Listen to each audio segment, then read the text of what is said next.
Hello friends, welcome to global online university. Friends, ಈ ಒಂದು ವಿಡಿಯೋದಲ್ಲಿ ನಾವು KSET 2016ನಲ್ಲಿ ನಡೆದ ಪೇಪರ್ 1 ಪತ್ರಿಕೆಯನ್ನು ಸಾಲ್ವ್ ಮಾಡ್ತಾ ಇದ್ದೀವಿ. ಇಲ್ಲಿ ನಾವು ಜಡ್ ಸೀರೀಸನ್ನು ಫಾಲೋ ಮಾಡಿದ್ದೀವಿ. ಅದೇ ರೀತಿ ಫ್ರೆಂಡ್ಸ್, ನಾವು ಕರ್ನಾಟಕ ಸೆಟ್ ಟೆಸ್ಟ್ ಸೀರೀಸ್ 2021 ಈ ಒಂದು ಕ್ರ್ಯಾಶ್ ಕೋರ್ಸ್ನಲ್ಲಿ ನಿಮಗೆ 40 ಟೆಸ್ಟ್ಗಳನ್ನು ಪೇಪರ್ 1 ಪ್ರಿಪ್ರೇಷನ್ ಸಲುವಾಗಿ ನೀಡ್ತಾ ಇದ್ದೀವಿ.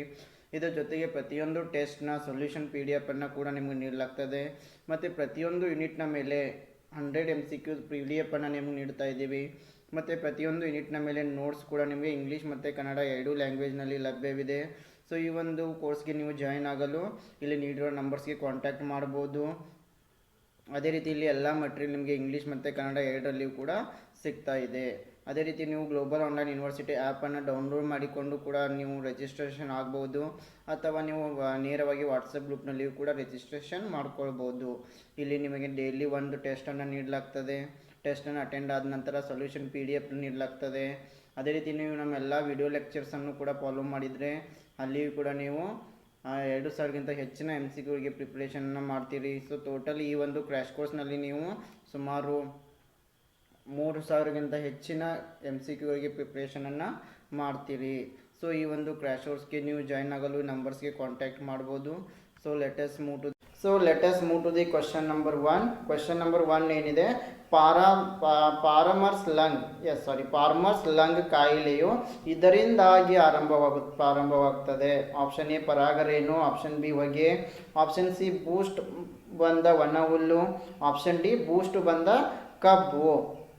Farmer's lung disease is due to option A pollen grains, option B smoke, option C moldy hay, option D moldy sugar cane.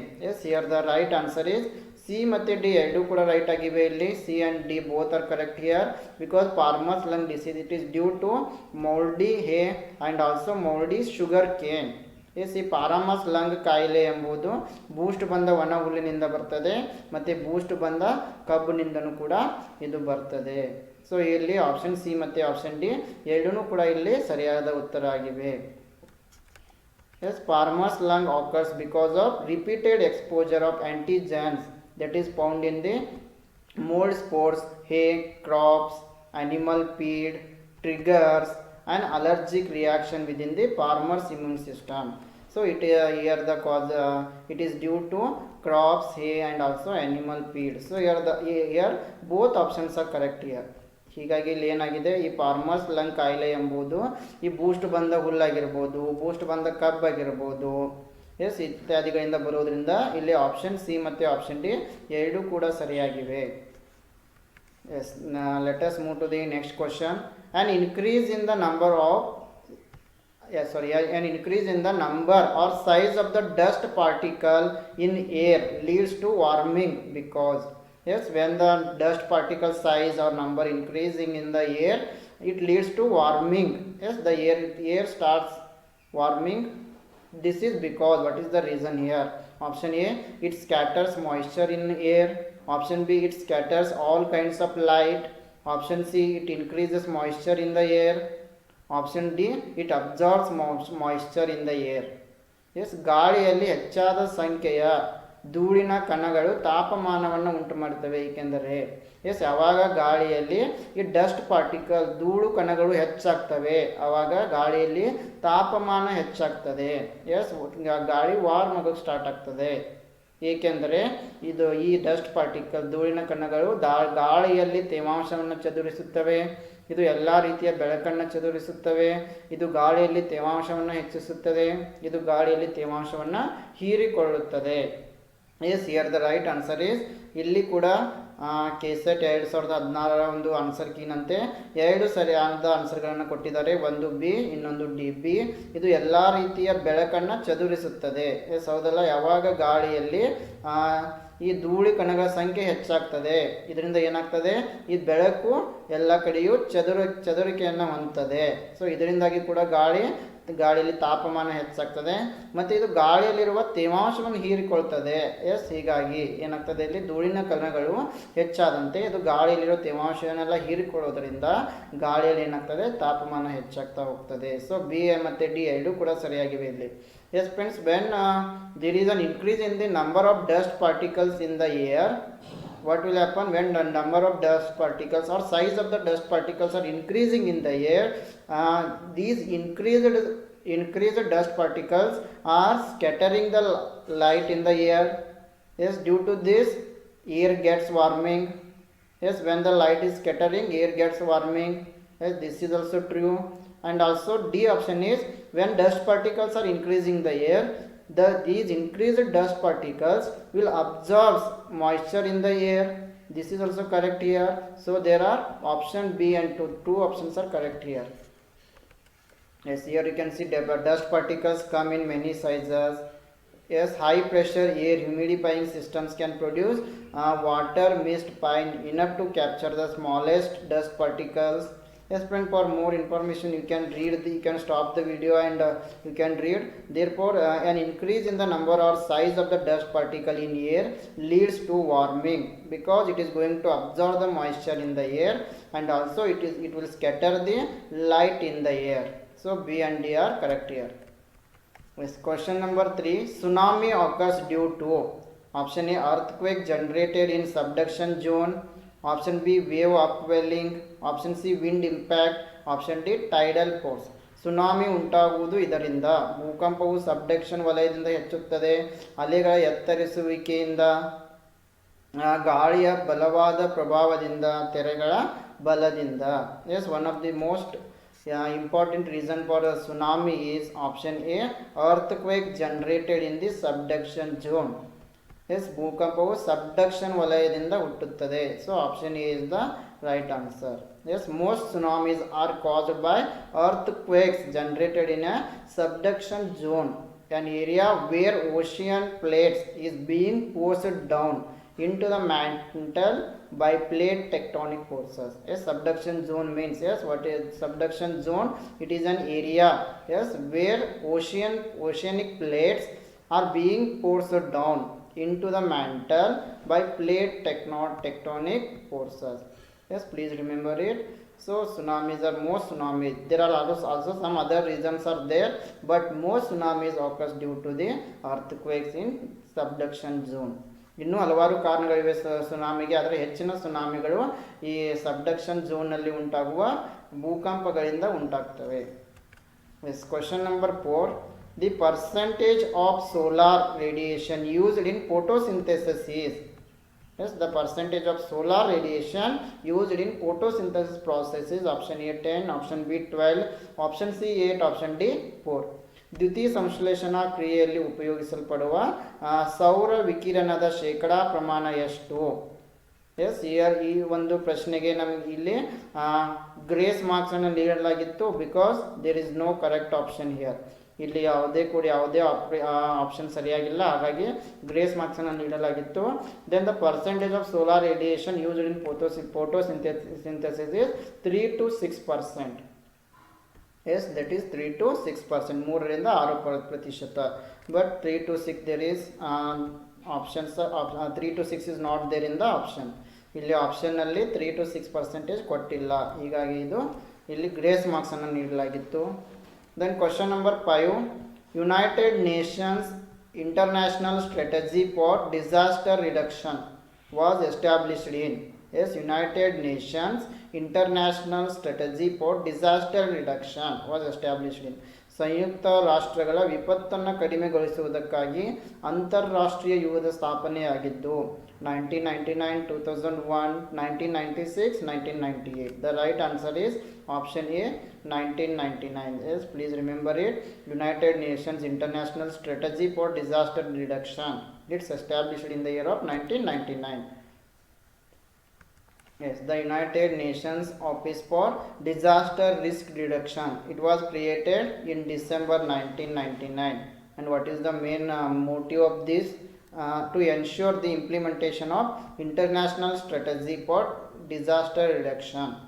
And also please remember the headquarter location. Here the headquarter location of United Nations Disaster Risk Reduction is Geneva, which is located in Switzerland. Founded on 22 December 1999. Question number 6. The extent of land mass vulnerable to earthquake in India is? Yes, the extent of landmass vulnerable to earthquake in India is 49%, 59%, 39%, 29%. ಭಾರತದಲ್ಲಿರುವ ದುರ್ಬಲವಾದ ಭೂಕಂಪಕ್ಕೆ ತುತ್ತಾಗುವ ಭೂ ಸಮೂಹಗಳ ವಿಸ್ತಾರ. Yes, the right answer is option B. It is 59%. ಎಷ್ಟು ಪ್ರತಿಶತ ಅಂತಂದರೆ 59%. Question number 7. Yes, question number 7. From here the questions are related to teaching aptitude. Up 1 to 6 questions were related to environmental economics. Okay, let us see the question. One of the following behaviors is not characteristic of a democratic teacher. Yes, which one is the not character of the democratic teacher? Option A, try to understand the socio-economic background of the students. Option B, affectionate even to poorly performing students, tolerate nonsensical questions from students. Option D, tolerate even mischievous and aggressive behavior of the students. Yes, ಕೆಳಗೆ ಕೊಟ್ಟಿರೋ ವರ್ತನೆಗಳಲ್ಲಿ ಯಾವುದು ಪ್ರಜಾಸತ್ತಾತ್ಮಕ ಗುರುವಿನ ವಿಶೇಷ ಲಕ್ಷಣವಲ್ಲ? ತನ್ನ ವಿದ್ಯಾರ್ಥಿಗಳ ಸಮಾಜ ಆರ್ಥಿಕ ಹಿನ್ನೆಲೆಯನ್ನು ಅರ್ಥೈಸಿಕೊಳ್ಳಲು ಪ್ರಯತ್ನಿಸುವುದು. ಆಪ್ಷನ್ ಬಿ, ವಿದ್ಯಾರ್ಥಿಗಳು ಕಳಪೆ ನಿರ್ವಹಣೆ ಮಾಡಿದಾಗಲೂ ಅವರಿಗೆ ವಾತ್ಸಲ್ಯ ತೋರಿಸುವುದು. ಆಪ್ಷನ್ ಸಿ, ವಿದ್ಯಾರ್ಥಿಗಳು ಕೇಳುವ ಅಸಂಬದ್ಧ ಪ್ರಶ್ನೆಗಳನ್ನು ಸಹಿಸುವುದು. ಆಪ್ಷನ್ ಡಿ, ವಿದ್ಯಾರ್ಥಿಗಳ ಕೀಟಲೆಯ ಮತ್ತು ಆಕ್ರಮಣಶೀಲ ನಡತೆಯನ್ನು ಕೂಡ ಸಹಿಸಿಕೊಳ್ಳುವುದು. Yes, which is not the characteristic of democratic teacher. Try to understand the socio economic background of the students. This is a good character of the democratic teacher. Yes, ವಿದ್ಯಾರ್ಥಿಗಳ ಆರ್ಥಿಕ ಹಿನ್ನೆಲೆಯನ್ನು ಅರ್ಥೈಸಿಕೊಳ್ಳುವುದು ಉತ್ತಮ ಪ್ರಜಾಸತ್ತಾತ್ಮಕ ಗುರುವಿನ ಲಕ್ಷಣವಾಗಿರುತ್ತದೆ. So affectionate even poorly performing students. Yes, this is also correct. If the students are not performing well, then also teacher can show affectionate with them.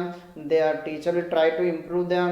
So ವಿದ್ಯಾರ್ಥಿಗಳು ಕಳಪೆ ನಿರ್ವಹಣೆ ಮಾಡಿದಾಗಲೂ ಕೂಡ ಅವರಿಗೆ ವಾತ್ಸಲ್ಯವನ್ನು ತೋರಿಸುವುದು ಒಬ್ಬ ಪ್ರಜಾಸತ್ತಾತ್ಮಕ ಗುರುವಿನ ಲಕ್ಷಣ ಆಗಿರ್ತದೆ. So these two are not correct here. So then tolerate nonsensical questions from students.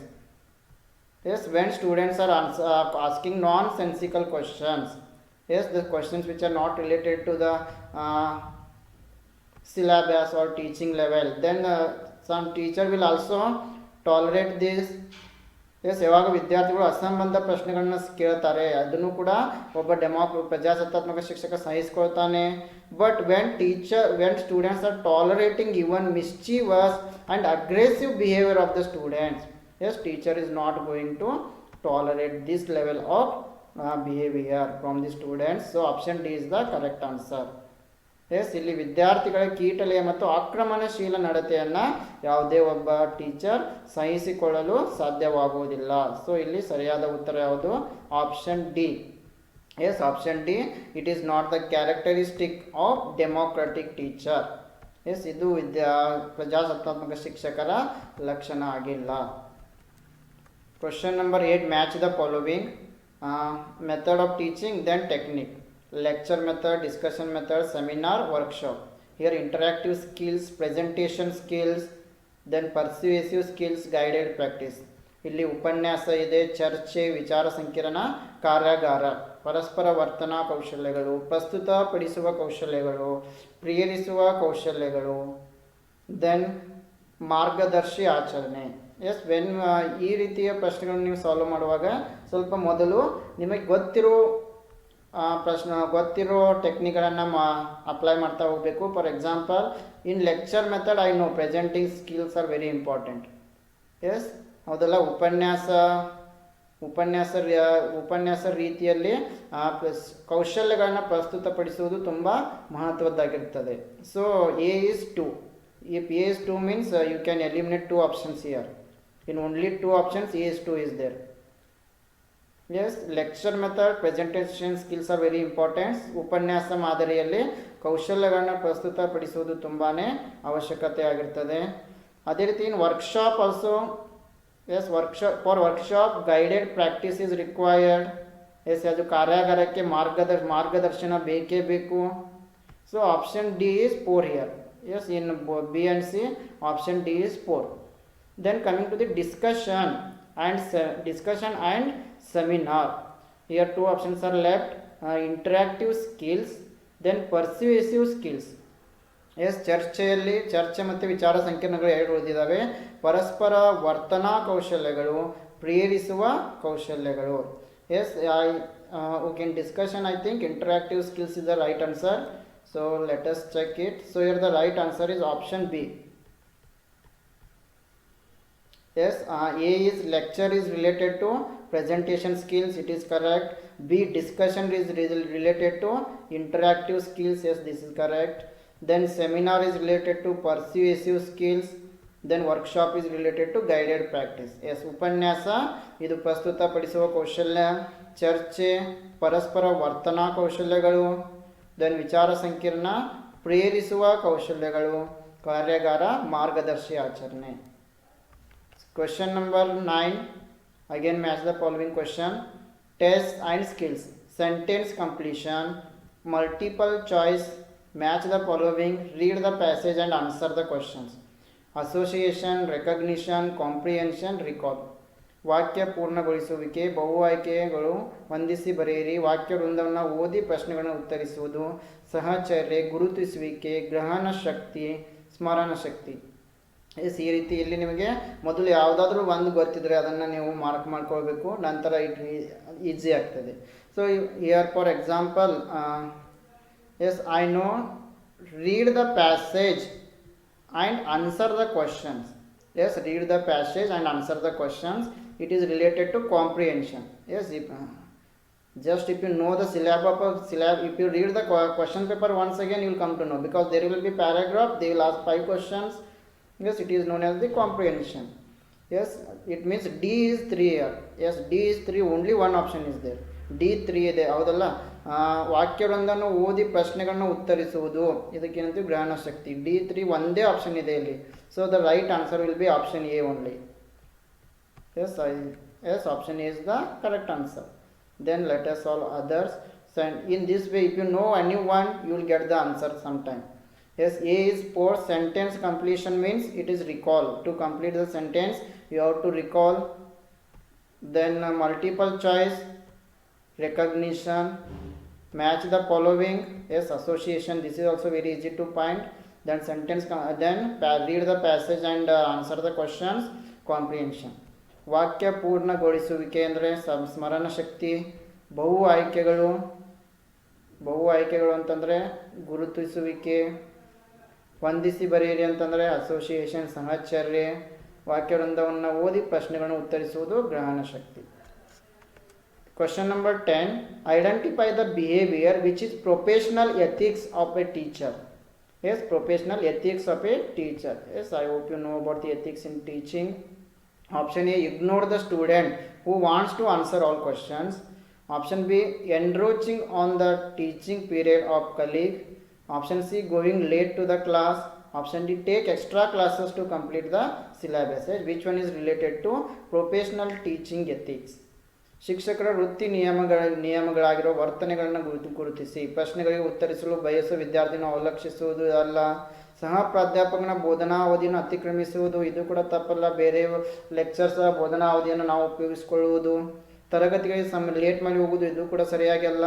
ಪಠ್ಯಕ್ರಮವನ್ನು ಪೂರ್ಣಗೊಳಿಸಲು ಹೆಚ್ಚಿನ ತರಗತಿ ತೆಗೆದುಕೊಳ್ಳುವುದು. ಎಸ್, ಒಂದು ವೇಳೆ ಸಿಲೆಬಸ್ ಮುಗಿಲಿಲ್ಲ ಅಂತಂದರೆ ಟೀಚರ್ ಹೆಚ್ಚಿನ ಕ್ಲಾಸ್ಗಳನ್ನು ತೆಗೆದುಕೊಳ್ಬೇಕಾಗ್ತದೆ. ಇದು ಒಂದು ವೃತ್ತಿ ನಿಯಮದ ವರ್ತನೆಯಾಗಿದೆ. So here professional ethics, ignore the student who wants to answer all the questions. This is not teaching ethics. Encroaching on the teaching period of colleague, no, this is also not correct. Going late to the class, no. So the right answer will be option D, take extra classes to complete the syllabus. It is related to. Let us move to the questions. Here the question number 11 is, identify the skills needed by present day teachers to make classroom teaching more efficient. First one, knowledge of technology. Second one, use of technology in classroom transactions. Third one, knowledge of students needs, content mastery. Yes, here use of technology in classroom transaction is necessary. Yes, knowledge about technology, use of knowledge okay.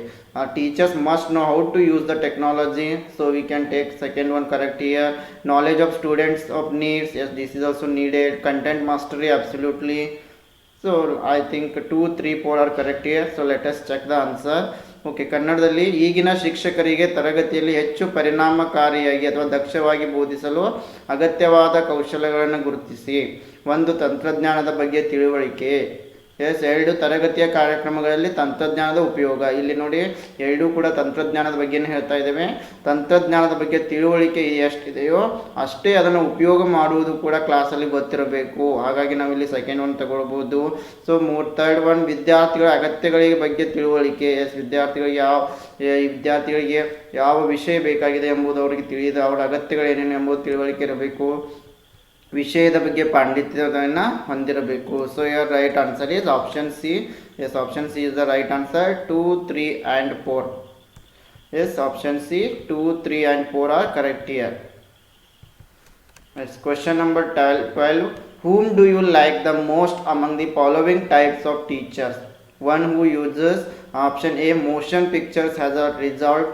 Option B, charts and maps. Option C, white or blackboard occasionally. Option D, film projector along with white and or blackboard. Yes friends, here motion pictures, charts and maps, white and blackboard, film projectors, all these materials teachers have to use to attract the students' attention. Yes, to give the information very effectively. Yes, all are seems correct only here, but very nearest answer is in present day is that is film projector along with white or blackboard. Yes, the teacher has to use film projector and also whiteboard or blackboard. So option D is the right answer here. Yes, ಕೆಳಗೆ ಕೊಟ್ಟಿರುವವರೊಳಗೆ ಯಾವ ರೀತಿಯ ಬೋಧಕರನ್ನು ಹೆಚ್ಚಾಗಿ ನೀವು ಇಷ್ಟಪಡುತ್ತೀರಿ? Option A, ಕೊನೆಯ ಉಪಾಯವಾಗಿ ಚಲಿಸುವ ಚಿತ್ರಗಳನ್ನು ಉಪಯೋಗಿಸುವವರು, ಕೋಷ್ಟಕಗಳು ಮತ್ತು ನಕ್ಷೆಗಳನ್ನು ಉಪಯೋಗಿಸುವವರು, ಸಾಂದರ್ಭಿಕವಾಗಿ ಬಿಳಿ ಅಥವಾ ಕಪ್ಪು ಬೋರ್ಡುಗಳನ್ನು ಉಪಯೋಗಿಸುವವರು, ಫಿಲ್ಮ್ ಪ್ರೊಜೆಕ್ಟರ್ನೊಂದಿಗೆ ಬಿಳಿ ಅಥವಾ ಕಪ್ಪು ಬೋರ್ಡುಗಳನ್ನು ಉಪಯೋಗಿಸುವರು. ಇದೆಲ್ಲವೂ ಆಪ್ಷನ್ ಡಿ ಕೂಡ ನಿಮಗೆ ಸರಿಯಾಗಿಯೇ ಅನ್ನಿಸ್ತಾ ಇವೆ, ಹೌದಲ್ಲ? ಇಲ್ಲಿ ಚಲಿಸುವ ಚಿತ್ರಗಳನ್ನು ಕೂಡ ಶಿಕ್ಷಕ ಬಳಸಲೇಬೇಕು, ಕೋಷ್ಟಕ ನಕ್ಷೆಗಳನ್ನು ಕೂಡ ಶಿಕ್ಷಕ ಬಳಸಲೇಬೇಕು, ಬೋರ್ಡನ್ನು ಕೂಡ ಬಳಸಲೇಬೇಕು. ಅದರಲ್ಲಿ ಆಗದೆ ಇಲ್ಲಿ ತುಂಬ ಒಂದು ನಿಯರೆಸ್ಟ್ ಆದ ಆನ್ಸರ್ ಅಂತಂದರೆ ಫಿಲ್ಮ್ ಪ್ರೊಜೆಕ್ಟರ್ನೊಂದಿಗೆ ಕಪ್ಪು ಮತ್ತು ಬೋರ್ಡ್ ಎರಡನ್ನೂ ಉಪಯೋಗಿಸಬೇಕು. ಎಸ್, ಸೊ ಆಪ್ಷನ್ ಟಿ ಇಲ್ಲಿ ಸರಿಯಾಗಿದೆ. So question number 13. In communication, the reactions of the audience is called as option A, feedback, option B, coding, option C, noise, option D, decoding. Yes, in the communication reactions, for example, here one person is sending the message, here one person is receiving the message. Yes, when this sender sends message to the receiver, yes, receiver will reply. For this reply in communication, it is known as the feedback, coding, noise, decoding. yes, ಸಂವಹನದಲ್ಲಿ ಶ್ರೋತಗಳ ಪ್ರತಿಕ್ರಿಯೆಯನ್ನು ಹೀಗೆನ್ನುತ್ತಾರೆ: ಮರು ಮಾಹಿತಿ, ಸಂಕೇತೀಕರಣ, ಗದ್ದಲ, ಸಂಕೇತೀಕರಣ. ಯಾವಾಗ sender ರಿಸೀವರ್ಗೆ ಒಂದು ಮೆಸೇಜನ್ನು ಕಳಿಸ್ತಾನೆ, receive ಅದಕ್ಕೆ ಏನು ರಿಪ್ಲೈ ಮಾಡ್ತಾನೆ, ಅದಕ್ಕೆ ನಾವು ಏನಂತ ಕರಿತೀವಿ? Yes, it is known as the feedback. Very easy question, I hope you know this. Yes, this question is from communication. Yes, communication ಒಂದು ಇಂಥ ಯೂನಿಟ್ ಇದೆ, ತುಂಬ ಚಿಕ್ಕದಾದ ಯೂನಿಟ್. ಅದೇ ರೀತಿ 5 ಪ್ರಶ್ನೆಗಳನ್ನು ಕೂಡ ಇದು ತಗೊಂಡು ಬರ್ತದೆ. So please go through this unit. So okay, let us see what do you mean by feedback in communication. Feedback refers to the response or reaction of receiver to the sender's message. Okay, here you can see here sender is there. Okay, ಇಲ್ಲಿ message ಕಳುಹಿಸುವವರು ಇದ್ದಾರೆ, here receiver is there. ಇವರು message ಅನ್ನು ಪಡೆಯುವವರು. Yes, when sender sends message, yes, when sender sends message to the receiver, yes, receiver will decode it, and after decoding he is going to reply for the same message to the receiver. Yes, when again receiver is sending the message to the sender, it is known as the feedback. ಯಾವಾಗ receiver ಸೆಂಡರ್ಗೆ ಮರಳಿ ಮಾಹಿತಿಯನ್ನು ಕಳಿಸ್ತಾನೆ, ಅದಕ್ಕೆ ನಾವು ಏನಂತ ಕರಿತೀವಿ? Feedback. For example, see now I am giving some information on KSET 2016 paper 1 in this video. So after watching this, if you feel any confusion, you will comment in the comment box. Yes, some of our paid members will call me and ask. They will send us their queries in WhatsApp. It is known as the feedback. Yes, ಯಾವಾಗ ನಾನು ನಿಮಗೆ ಈ ವಿಡಿಯೋನ ಮಾಡಿ ನಿಮಗೆ ಮಾಹಿತಿಯನ್ನು ನೀಡ್ತಾ ಇದ್ದೀನಿ. ಎಸ್, ನಿಮಗೆ ತಿಳಿಲಿಲ್ಲ, ನಿಮ್ಗೆ ಏನಾದರೂ ಸಮಸ್ಯೆ ಇದ್ದರೆ, ನಿಮ್ಗೆ ಏನಾದರೂ ಕನ್ಫ್ಯೂಷನ್ ಆದರೆ, ಅಥವಾ ನಿಮ್ಗೆ ಏನಾದರೂ ಎಕ್ಸ್ಟ್ರಾ ಇನ್ಫಾರ್ಮೇಷನ್ ಬೇಕಾದರೆ ನೀವು ಕಮೆಂಟ್ ಮಾಡ್ತೀರಾ ಅಥವಾ ವಾಟ್ಸಪ್ನಲ್ಲಿ ಮೆಸೇಜ್ ಮಾಡ್ತೀರಾ, ಇದಕ್ಕೆ ನಾವೇನಂತ ಕರಿತೀವಿ, feedback. Yes, question number 14. Which one of the following is not a mass medium? Yes, each one of the not is which among the following is not a mass media communication? Option A newspaper, option B CCTV, option C radio, option D TV. ಈ ಕೆಳಗಿನವುಗಳಲ್ಲಿ ಯಾವುದು ಸಮೂಹ ಮಾಧ್ಯಮ ಅಲ್ಲ? S, ವಾರ್ತಾ ಪತ್ರಿಕೆಗಳು, CCTV, radio, Doordarshan. Yes, mass media means, yes, here we can reach large number of members. Yes, newspapers, yes, we can, by newspaper also we can give information to the large number of people. Radio also same, TV also large number of people can acquire the information. But when it comes to CCTV, yes, CCTV it is not a mass media. ಇಲ್ಲಿ CCTV ಎಂಬುದು mass media ಅಲ್ಲ. ಯಾಕಂತಂದರೆ ವಾರ್ತಾಪತ್ರಿಕೆ ಆಗಿರ್ಬೋದು, radio ಆಗಿರ್ಬೋದು, ದೂರದರ್ಶನ ಆಗಿರ್ಬೋದು, ಇವುಗಳ ಮೂಲಕ ಹೆಚ್ಚಿನ ಜನರಿಗೆ ಮಾಹಿತಿಯನ್ನು ನೀಡ್ತೀವಿ. ಬಟ್ CCTV ಆಗಲ್ಲ. So option B is the correct answer. Yes, mass media means, mass media refers to diverse array of media technologies that reach a large number of audience. Please remember it. Mass media reach large number of audience. Yes, ಈ ಸಮೂಹ ಮಾಧ್ಯಮ ಹೆಚ್ಚಿನ ಜನರನ್ನು ಸಂಪರ್ಕ ಮಾಡ್ತದೆ. The technologies through this communication takes place include variety of outlets. For example, films, radio, recorded music, television. Yes, these are all examples for the mass media communication. Yes, next, kinesics refers to voice quality, visual appearance, content delivery, body language. ಅಂಗ ಮುದ್ರಾ ವಿನ್ಯಾಸ, S, ಧ್ವನಿಯ ಗುಣಮಟ್ಟ, kinesics ತಿಳಿಸುವುದು, ದೃಷ್ಟಿಗೋಚರ, ವಿಷಯ ನಿರೂಪಣೆ, ಅಂಗಾಭಿವ್ಯಕ್ತಿ.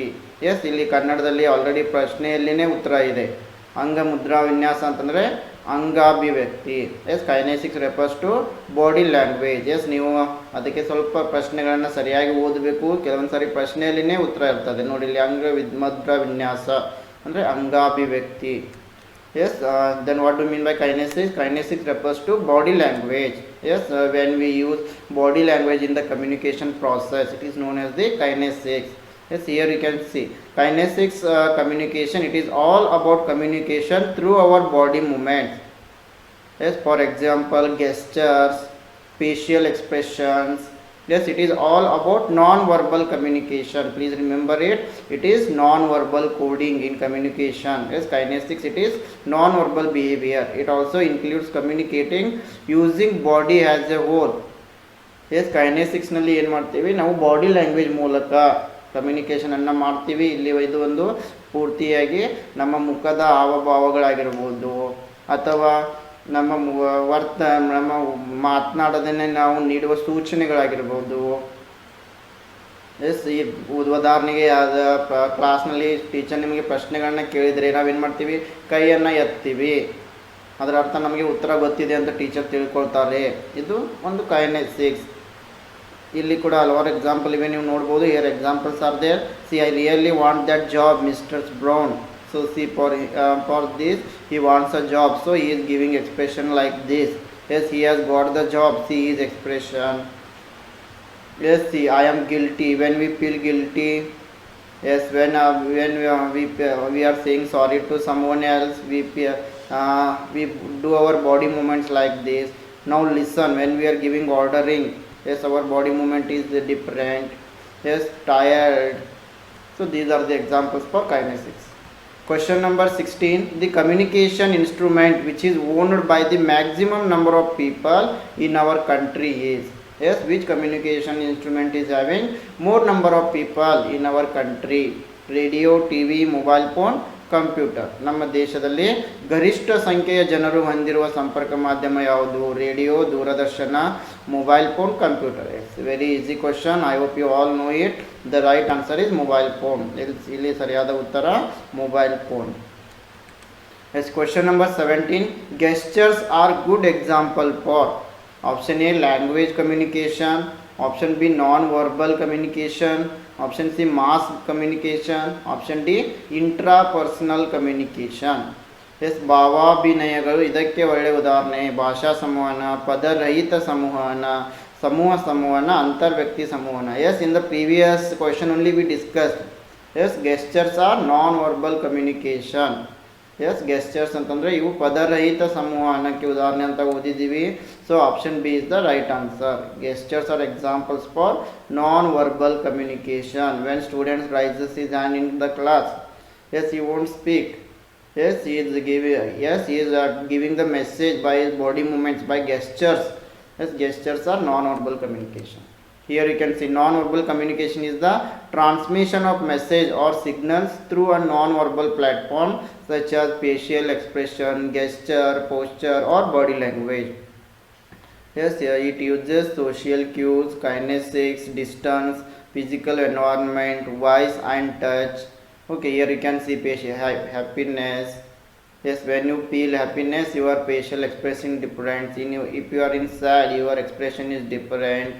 Fear, anger. Yes, these are all examples for gestures or non-verbal communication. Question number 18. In communication, channel refers to.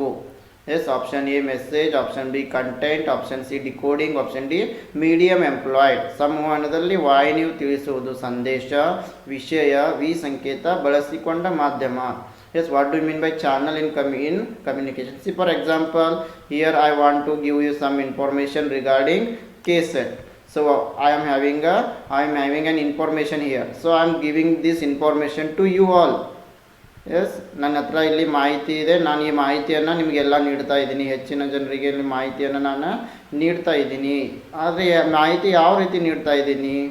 S, how I am going to give information to you, how I am going to transfer the message or information from you. It means here I am a sender and you are the receivers here. Yes, what I am using here to give information to you? Yes, I am using YouTube, right? So this YouTube is known as the channel. Yes, through which medium we are giving the information, it is known as the channel. So channel is medium employed.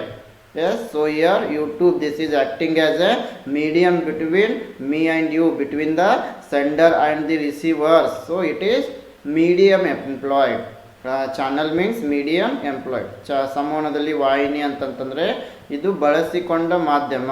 ಉದಾಹರಣೆಗೆ ನಾನು ನಿಮಗೆ ಮಾಹಿತಿಯನ್ನು ನೀಡಲು ಯೂಟ್ಯೂಬನ್ನು ಏನು ಮಾಡ್ತಾ ಇದ್ದೀನಿ, ಮಾಧ್ಯಮವಾಗಿ ಬಳಸ್ತಾ ಇದ್ದೀನಿ. ಸೊ ಇದು ಒಂದು channel.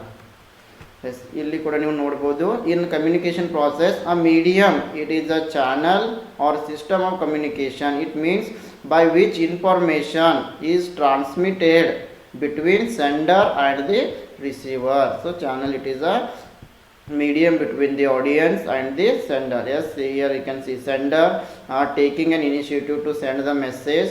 Yes, he will receivers, they will receive the information and they will give the feedback, and sender is using message filling the communication gap. It means here he will use the medium, here he will use the channel, that may be radio, yes, that may be TV. Yes, it is known as the channel. Question number 19. Among the four terms marked A to D, three terms are similar, one is dissimilar. Find the one that is not similar. Moon, Saturn, Venus, Earth. Yes, A ಇಂದ D ವರೆಗೆ ಕೊಟ್ಟಿರುವ 4 ಪದಗಳಲ್ಲಿ 3 ಪದಗಳು ಸದೃಶ್ಯವಾಗಿವೆ, ಒಂದು ಸದೃಶ್ಯವಾಗಿಲ್ಲ. ಅದನ್ನು ಕಂಡುಹಿಡಿಯಿರಿ. Moon, Saturn, Venus, ಚಂದ್ರ, ಶನಿ, ಶುಕ್ರ, ಭೂಮಿ. ಎಸ್, ನಿಮ್ಗೆ ನೋಡಿದ್ರೆ ಗೊತ್ತಾಗ್ಬಿಡ್ತದೆ ಇಲ್ಲಿ ಸರಿಯಾದ ಉತ್ತರ ಯಾವುದು? Moon. Moon is the right answer. ಚಂದ್ರ ಸರಿಯಾದ ಉತ್ತರ ಆಗಿದೆ. Yes, why all are planet except moon. Yes, ಇಲ್ಲಿ ಚಂದ್ರ ಮಾತ್ರ ಪ್ಲಾನೆಟ್ ಆಗಿಲ್ಲ, ಉಳಿದೆಲ್ಲವೂ ಕೂಡ ಪ್ಲಾನೆಟ್ಸ್ ಆಗಿವೆ. Moon is an astronomical body orbiting earth and is the planets of natural satellite. Hence moon is the correct answer. Yes, question number 20. Below an incomplete statement is followed by 4 possible alternative choices. Select the most appropriate that completes the statements. Okay, the half statement is beggars should not. Yes, beggars should not be given alms because it is very bad habit. It encourages them to remain idle and dependent on others. it is forbidden by law, they indulge in evil activities. Yes, it is incomplete sentence, you have to complete it. The beggars should not be given alms because, yes, we should not give money to the beggars. Why? Because, yes, which is the appropriate sentence here. It is bad habit, no, we can't say. Then it is forbidden by law, no, not like that. They indulge in evil activities, no. So it encourages them. When we are giving money to the beggars, it will encourage them to remain idle and depend on the others. So it is the most appropriate here. So option B is the correct one. ಈ ಕೆಳಗೆ ಏನು ಮಾಡಿದ್ದಾರೆ, ಒಂದು ಅಪೂರ್ಣವಾದ ವಾಕ್ಯವನ್ನು ಕೊಟ್ಟಿದ್ದಾರೆ, ಅದಕ್ಕೆ 4 ಸಂಭವನೀಯ ಆಯ್ಕೆಗಳನ್ನು ಕೊಟ್ಟಿದ್ದಾರೆ. ಈ ವಾಕ್ಯವನ್ನು ಪೂರ್ಣಗೊಳಿಸಲು ಸರಿಯಾದ ಆಯ್ಕೆಯನ್ನು ಅಧ್ಯಯನ ಮಾಡಬೇಕು ನಾವಿಲ್ಲಿ. ಭಿಕ್ಷುಕರಿಗೆ ಭಿಕ್ಷೆಯನ್ನು ನೀಡಬಾರ್ದು, ಏಕೆಂದರೆ ಇದೊಂದು ಬಹಳ ಕೆಟ್ಟ ಅಭ್ಯಾಸ. ಸೊ ಇದು ವಾಕ್ಯವನ್ನು ಸರಿಯಾಗಿ ಪೂರ್ಣಗೊಳಿಸುವುದಿಲ್ಲ.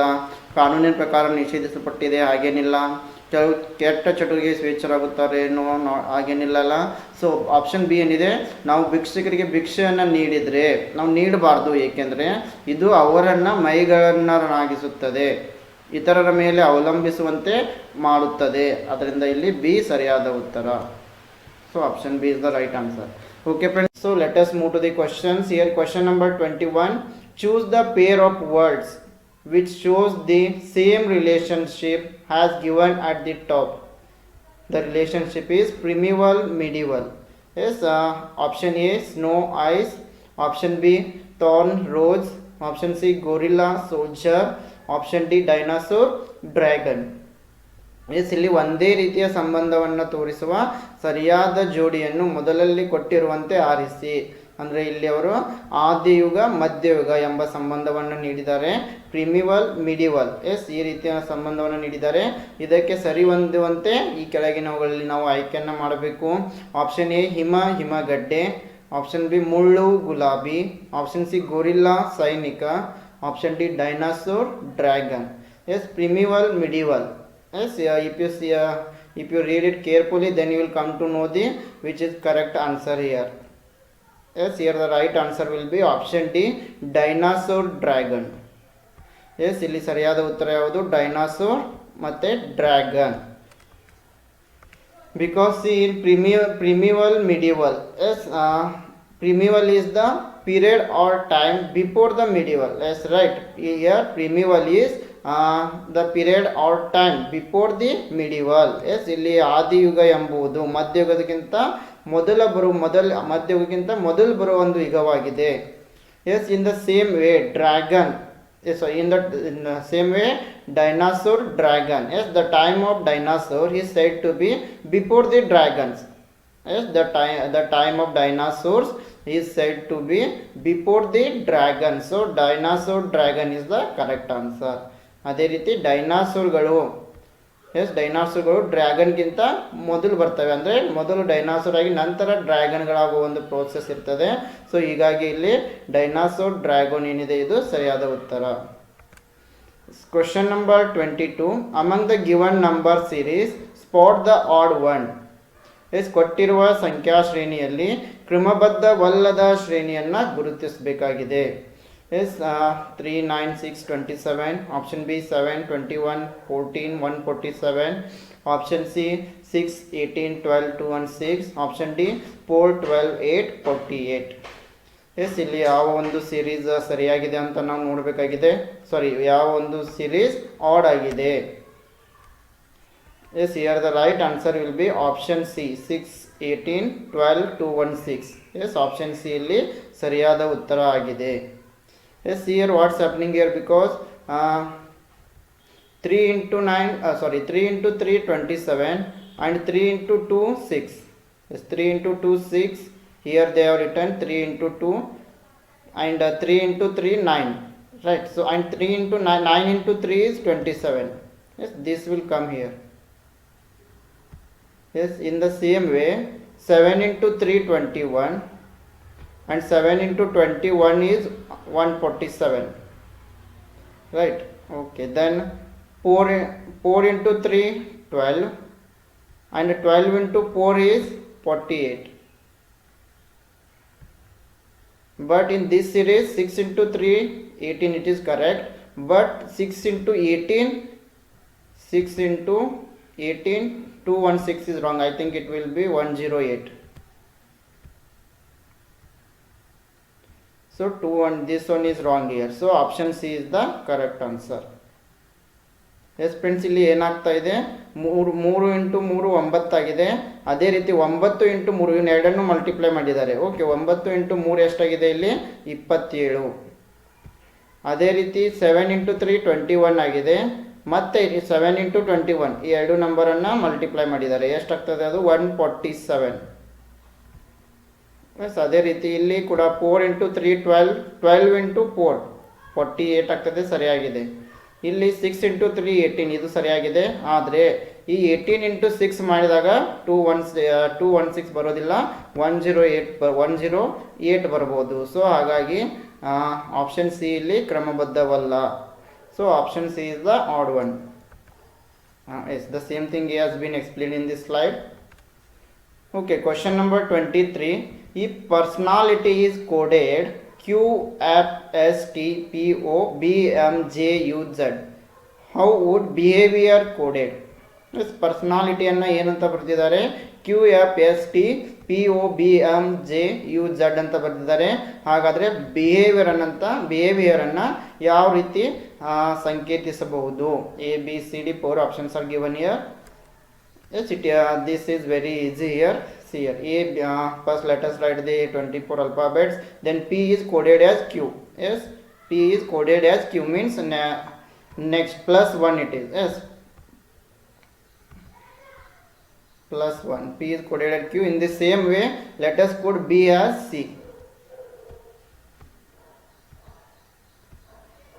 E is F. Yes, sorry, here I did not write E. Yes, E is coded as F. In the same way, E is coded as F. Yes, in all, R is coded as S. S is coded in all. Yes, in all they have followed +1 only. Yes, ಎಲ್ಲ ಕಡೆನೂ ಅವ್ರು ಏನು ಮಾಡಿದ್ದಾರೆ, +1 ಮಾಡ್ತಾ ಹೋಗಿದ್ದಾರೆ. So H ಅನ್ನು I ಅಂತ ಬರೆಯೋಣ. A is coded as B. V is coded as W. I is coded as J. O is coded as P. U is coded as V. R is coded as S. C, F, I, B, W, J, P, V, S. So the right answer will be option C. So ಇಲ್ಲಿ ಯಾವುದು ಸರಿಯಾದ ಉತ್ತರ? Option C ಏನಾಗಿದೆ, ಸರಿ ಉತ್ತರ ಆಗಿದೆ. Yes, question number 24. Two statements 1 and 2 are given below, followed by two conclusions A and B. Supposing the statements are true, which of the following conclusions can logically follow? All men are mortal. Sri Ram is a man. Okay, conclusions: all men are Sri Rams. Sri Ram is a mortal. Only A is correct, only B is correct, both A and B are correct, neither A nor B is correct.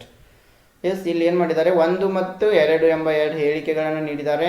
ಅದರ ಜೊತೆಗೆ A ಮತ್ತು B ಎಂಬ 2 ನಿರ್ಣಯಗಳನ್ನು ಕೂಡ ನೀಡಿದ್ದಾರೆ. ಈ ನಿರ್ಣಯಗಳನ್ನು ಅನುಸರಿಸಿದ್ದು ಹೇಳಿಕೆಗಳು ಸತ್ಯವಾಗಿವೆ ಎಂಬ ಎಣಿಕೆಯನ್ನು ಹೊಂದಿದ್ದಾರೆ. ಅಂದರೆ ಇವು 2 ಹೇಳಿಕೆಗಳು ಸರಿಯಾಗಿವೆ ಅಂತ ನಾವು ಭಾವಿಸಬೇಕು. ಹಾಗಾದರೆ ಹೇಳಿಕೆಗಳೇನಂತ ಇವೆ, ಎಲ್ಲ ಗಂಡಸರು ನಶ್ವರರು, ಶ್ರೀರಾಮನು ಒಬ್ಬ ಗಂಡಸು. ನಿರ್ಣಯಗಳೇನಿವೆ, ಎಲ್ಲ ಗಂಡಸರು ಶ್ರೀರಾಮನವರು, ಅದೇ ರೀತಿ ಶ್ರೀರಾಮನು ಕೂಡ ನಶ್ವರನು.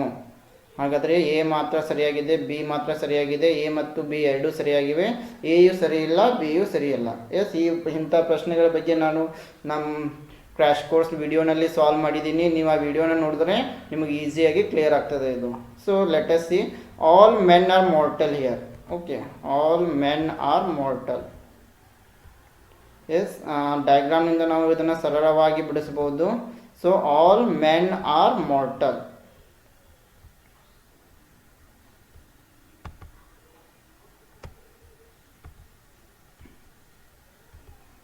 Okay, all men are mortal. ಎಲ್ಲ ಗಂಡಸರು ನಶ್ವರರು. ಹೌದಲ್ಲ, all men are mortal. Next, Sri Ram is a man. Yes, Sri Ram is a man. So he will come here. Sri Ram is a man. Yes, based on this diagram you can draw the answer now. Only A is okay. Now let us move to the conclusion now. all men are Srirams. Okay, here Ram is a man and all men are mortal. Yes, all men are mortal, but all mortal are not men. Yes, okay, all men are mortal, but what it is telling here, all men are Sri Ramas. Okay, Ram is a man. Yes, all men are mortal, but all men are all men are Sri Ram. No, okay, only Ram is a man. Ram is a man, but all men are not Sri Ram. Right? No, here see here R. Okay, this circle is for Ram and this circle is for men. Okay, what does it tell? Ram is a man and all men are mortal, but here Ram is a man but all men are not Sri Ram. So this one is wrong here. Haudalla? Okay, then Sri Ram is mortal. Yes, see, Ram is a man and all men are mortal. It means Ram is a mortal. Yes, this is correct here. So here conclusion A is wrong, only B is correct here. Yes, let us check. Okay, option B is the right answer. Here only B is the correct. Option B is the right answer. ಹೌದಲ್ಲ, ಎಲ್ಲ ಗಂಡಸರು ನಶ್ವರರು. So ಇಲ್ಲಿ ಏನು ಮಾಡಿದ್ದೀನಿ, all men are mortal, ಎಲ್ಲ ಗಂಡಸರು ನಶ್ವರರು. ಶ್ರೀರಾಮನು ಒಬ್ಬ ಗಂಡಸು, ಆದ್ದರಿಂದ ಶ್ರೀರಾಮ ಮೆನ್ನಲ್ಲಿ ಒಂದು ಚಿಕ್ಕ ಸರ್ಕಲ್ನಲ್ಲಿ ಬರ್ತಾನೆ. So Rama is man. Yes, Rama ಒಬ್ಬ ಗಂಡಸು. ಎಲ್ಲ ಗಂಡಸರು ಶ್ರೀರಾಮನವರು, ಇದು ಸರಿಯಾಗಲ್ಲ. ಯಾಕೆ ಅಂತಂದರೆ ನೋಡ್ರಿ ಇಲ್ಲಿ ಸರಿಯಾಗಿ, ರಾಮ ಚಿಕ್ಕ ಸರ್ಕಲ್ ಇದೆ, ಮೆನ್ ಏನಿದೆ ಸ್ವಲ್ಪ ದೊಡ್ಡ ಸರ್ಕಲ್ ಇದೆ. ಅದರ ಅರ್ಥ ರಾಮ ಕೂಡ ಏನಾಗಿದ್ದಾನೆ ಇಲ್ಲಿ, ಮ್ಯಾನ್ ಆಗಿದ್ದಾನೆ. ಆದರೆ ಎಲ್ಲ ಗಂಡಸರು ರಾಮ ಆಗಿಲ್ಲ. ಇಲ್ಲಿ ರಾಮ ಗಂಡಸು ಆಗಿದ್ದಾನೆ, ಆದರೆ ಎಲ್ಲ ಗಂಡಸರು ರಾಮರಾಗಿಲ್ಲ. ಅದಕ್ಕೆ ಇದು ಆಪ್ಷನ್ ಎ ತಪ್ಪಾಗಿದೆ. ಆದರೆ ರಾಮ ಮ್ಯಾನ್, ಆದರೆ ಎಲ್ಲ ಮ್ಯಾನ್ ಮಾರ್ಟಲ್. ಸೊ ಶ್ರೀರಾಮನು ನಶ್ವರನು, ರಾಮನು ಒಬ್ಬ ಗಂಡಸು, ಎಲ್ಲ ಗಂಡಸರು ನಶ್ವರರಾಗಿದ್ದಾರೆ. ಹಾಗಾಗಿ ಶ್ರೀರಾಮನು ಕೂಡ ನಶ್ವರ. ಸೊ ಬಿ ಇಲ್ಲಿ ಸರಿಯಾಗಿದೆ. So option B is the right answer. Question number 25. The best meaning of research is. ಸಂಶೋಧನೆಯ ಒಂದು ಅತ್ಯುತ್ತಮ ಅರ್ಥ. Yes, option A adoption of scientific method for creation and application of knowledge. Option B adoption of critical and constructive thinking for solution of problems. Option C arriving at generalizations based on observed data. Option D search for universal truths of life. Yes, option A ಜ್ಞಾನದ ಸೃಷ್ಟಿ ಮತ್ತು ಅನ್ವಯಿಕತೆಗಾಗಿ ವೈಜ್ಞಾನಿಕ ಕ್ರಮದ ಅಳವಡಿಕೆ. Option B ಸಮಸ್ಯೆಗಳ ನಿವಾರಣೆಗೆ ವಿಮರ್ಶಾತ್ಮಕ ಮತ್ತು ರಚನಾತ್ಮಕ ಆಲೋಚನೆಗಳ ಅಳವಡಿಕೆ. ಆಪ್ಷನ್ ಸಿ ಅವಲೋಕಿತ ದತ್ತಾಂಶಗಳ ಆಧಾರದ ಮೇಲೆ ಸರ್ವಸಾಧಾರಣೀಕರಣವನ್ನು ತಲುಪುವುದು. ಆಪ್ಷನ್ ಡಿ ಜೀವನದ ಸರ್ವಮಾನ್ಯ ಸಾರ್ವತ್ರಿಕ ಸತ್ಯಗಳ ಹುಡುಕುವಿಕೆ. ಎಸ್, ಮೊದಲು ನಾವು ಸ್ವಲ್ಪ ಇಲ್ಲಿ ವಿವರಣೆಯನ್ನು ನೋಡೋಣ. Yes, let us see the explanation, then you can answer this question. Research is defined as the creation of new knowledge. Yes, please remember it. While we are going to do a research, we are going to create new knowledge based on the previous or existing knowledge. Yes, research ಮಾಡುವಾಗ ನಾವು ನಮ್ಮಲ್ಲಿರುವ ಅಥವಾ ಪೂರ್ವ ಜ್ಞಾನವನ್ನು ಬಳಸಿ ಹೊಸ ನಾಲೆಜನ್ನು ಪಡಿತೀವಿ. We are going to create new knowledge based on the previous knowledge in a new and creative way, so as to generate new concept, methodologies and understanding. Yes, this could include synthesis and analysis of previous research to the extent that it leads to new and creative outcomes. Yes, while we are doing research, we are going to create a new knowledge by using the existing knowledge. Okay, now we can easily answer the question. So the right answer will be adoption of scientific method for creation and application of knowledge. So option A is the right answer. So ಜ್ಞಾನದ ಸೃಷ್ಟಿ ಮತ್ತು ಅನ್ವಯಿಕತೆಗಾಗಿ ವೈಜ್ಞಾನಿಕ ಕ್ರಮದ ಅಳವಡಿಕೆ. So here we are going to create a new knowledge. We are going to create and apply the knowledge by using scientific method. Yes, by using scientific method. ಇಲ್ಲಿ ನಾವು ವೈಜ್ಞಾನಿಕ ವಿಧಾನವನ್ನು ಬಳಸ್ತಾ ಇದ್ದೀವಿ. ವೈಜ್ಞಾನಿಕ ವಿಧಾನವನ್ನು ಬಳಸಿ ಹೊಸ ಜ್ಞಾನವನ್ನು ಸೃಷ್ಟಿ ಮಾಡ್ತಾ ಇದ್ದೀವಿ. ಇದಕ್ಕೆ ನಾವೇನಂತೀವಿ, ಸಂಶೋಧನೆ. ಅದೇ ರೀತಿ ಜ್ಞಾನದ ಸೃಷ್ಟಿಯನ್ನು ನಾವು ಮತ್ತೆ ಅಪ್ಲೈ ಮಾಡ್ತಾ ಇದ್ದೀವಿ. Question number 26. One of the following precautions is not needed at the time of finalizing research report. Yes, option A, all findings are related to research questions. Option B, validity and reliability of data are ensured. Option C, generalizations of the study are in agreement with existing theories. Option D, analysis adopted in suitable to data used. ಸಂಶೋಧನಾ ವರದಿಯನ್ನು ಅಂತಿಮಗೊಳಿಸುವ ಸಮಯದಲ್ಲಿ ಈ ಕೆಳಗಿನ ಒಂದು ಮುನ್ನೆಚ್ಚರಿಕೆ ಅಗತ್ಯವಿಲ್ಲ. Option A, ಎಲ್ಲ ತೀರ್ಪುಗಳು ಸಂಶೋಧನಾ ಪ್ರಶ್ನೆಗಳಿಗೆ ಸಂಬಂಧಿಸಿರುವುದು. ಆಪ್ಷನ್ ಬಿ, ದತ್ತಾಂಶಗಳ ನ್ಯಾಯಸಮ್ಮತ ಸಮರ್ಥನೆ ಮತ್ತು ನಂಬಲರ್ಹತೆ ನಿಶ್ಚಿತತೆ. ಆಪ್ಷನ್ ಸಿ, ಕಲಿಕೆಯ ಸಾರ್ವತ್ರೀಕರಣವು ಒಪ್ಪಂದದೊಳಗೆ ಇರುವಿಕೆಯ ಸಿದ್ಧಾಂತವೊಂದಿಗಿನೇ. ಅದೇ ರೀತಿ ವಿಶ್ಲೇಷಣೆಯು ಸ್ವೀಕೃತಿಯು ಉಪಯೋಗಿಸಿದ ದತ್ತಾಂಶಕ್ಕೆ ಸರಿಹೊಂದುತ್ತದೆ. Yes, here the right answer is option C, generalizations of the study are in agreement with existing theories. Yes, this precaution is not needed. Yes, this precaution is not needed at the time of the finalizing research report. Generalizations of the study are in agreement with existing theories.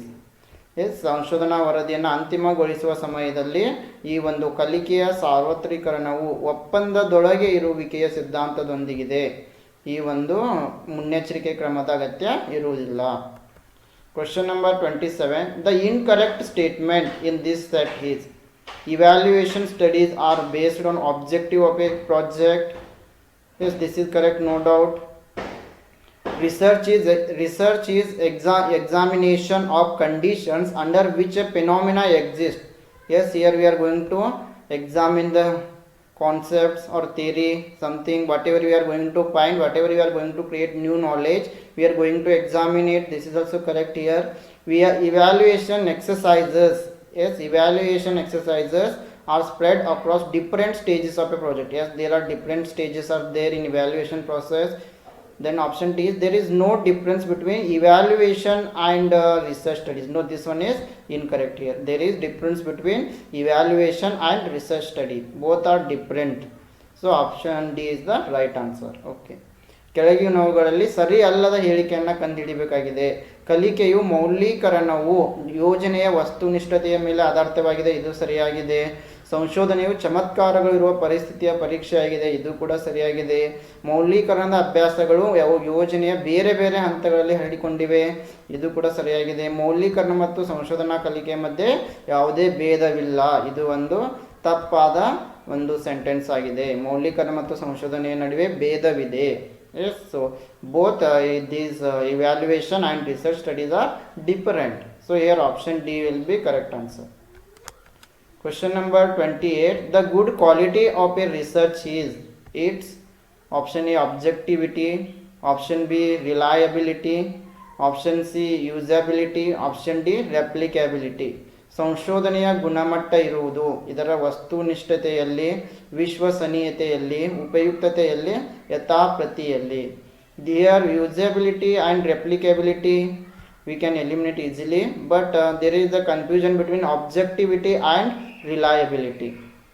Yes, which here the right answer will be option B, reliability is the correct answer. ಇಲ್ಲಿ ವಿಶ್ವಸನೀಯತೆಯಲ್ಲಿ ಎಂಬುದು ಸರಿಯಾದ ಉತ್ತರ ಆಗಿದೆ.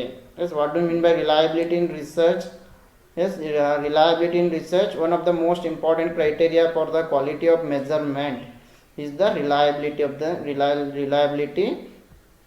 of measuring instrument. Reliability means here, reliability means consistency with which an instrument yields similar results. Yes, it is known as the reliability, and reliability concerns the extent to which a measurement or a phenomena provides stable and accurate results, and reliability is concerned with consistency and replicability. So here the reliability is the right answer. Question number 29. Identify unethical behaviors in research in the following set. Is copying from the other researchers, publish findings when they slightly deviate from the data, share database after research is completed. Option fourth one, give importance to language over ideas. ಕೆಳಗಿನವುಗಳಲ್ಲಿ ಸಂಶೋಧನೆಯಲ್ಲಿ ನೀತಿ ಬಾಹಿರ ನಡತೆಗಳು ಯಾವುವನ್ನು ಗುರುತಿಸಬೇಕಾಗಿದೆ. ಇತರರ ಸಂಶೋಧನೆಗಳಿಂದ ನಕಲು ಮಾಡುವುದು, ದತ್ತಾಂಶಗಳಿಂದ ಸ್ವಲ್ಪ ವಿಷಯಾಂತರಗೊಂಡಿದ್ದ ತೀರ್ಪುಗಳನ್ನು ಪ್ರಕಟಿಸುವುದು, ಸಂಶೋಧನೆ ಪೂರ್ಣಗೊಂಡ ನಂತರ ದತ್ತಾಂಶಗಳ ಆಧಾರಗಳನ್ನು ಹಂಚಿಕೊಳ್ಳುವುದು, ಊಹೆಗಳ ಮೇಲೆ ಭಾಷೆಗೆ ಪ್ರಾಮುಖ್ಯತೆಯನ್ನು ಕೊಡುವುದು. Copying from others, this is correct, this is unethical behaviour. ಹೌದಲ್ಲ, ಬೇರೆಯವರ ಸಂಶೋಧನೆಯನ್ನು ನಕಲು ಮಾಡುವುದು ಒಂದು ನೀತಿ ಬಾಹಿರ ಆಗಿದೆ. Publish findings when they slightly deviate from the data, this is also unethical. ದತ್ತಾಂಶಗಳಿಂದ ಸ್ವಲ್ಪ ವಿಷಯಾಂತರಗೊಂಡಿದ್ದ ತೀರ್ಪುಗಳನ್ನು ಪ್ರಕಟ ಮಾಡುವುದು. ಅದೇ ರೀತಿ share the database after research is completed, this is not unethical. After the completion of the research we should publish. Yes, we should tell the sources of the data. This is not correct. This is not ethical. Okay, this is okay. Next, give importance to language over ideas. So this is also unethical here. ಊಹೆಗಳ ಮೇಲೆ ಭಾಷೆಗೆ ಪ್ರಾಮುಖ್ಯತೆಯನ್ನು ಕೊಡುವುದು, ಇದು ಕೂಡ ಒಂದು unethical, ಇದು ಕೂಡ ಒಂದು ನೀತಿ ಬಾಹಿರ ನಡತೆಯಾಗಿದೆ. So here the right answer will be option C. 1, 2 and 4 are correct. Yes, 1, 2 and 4 are correct. Copying from the others, it is unethical behavior. Publish findings when they slightly deviate from data, this is also unethical behavior. Give importance to language over ideas, this is also unethical behavior. Share the database after research is completed, this is not unethical. Yes, 1, 2, 4 are correct. Yes, some unethical behaviors in research such as falsification, plagiarism, yes, conflict of interest, authorship conflict, duplicate submission, these are the some unethical practices. Next, question number 30. Matching of groups is adopted in. Yes, matching of groups adopted in. Option A, case studies.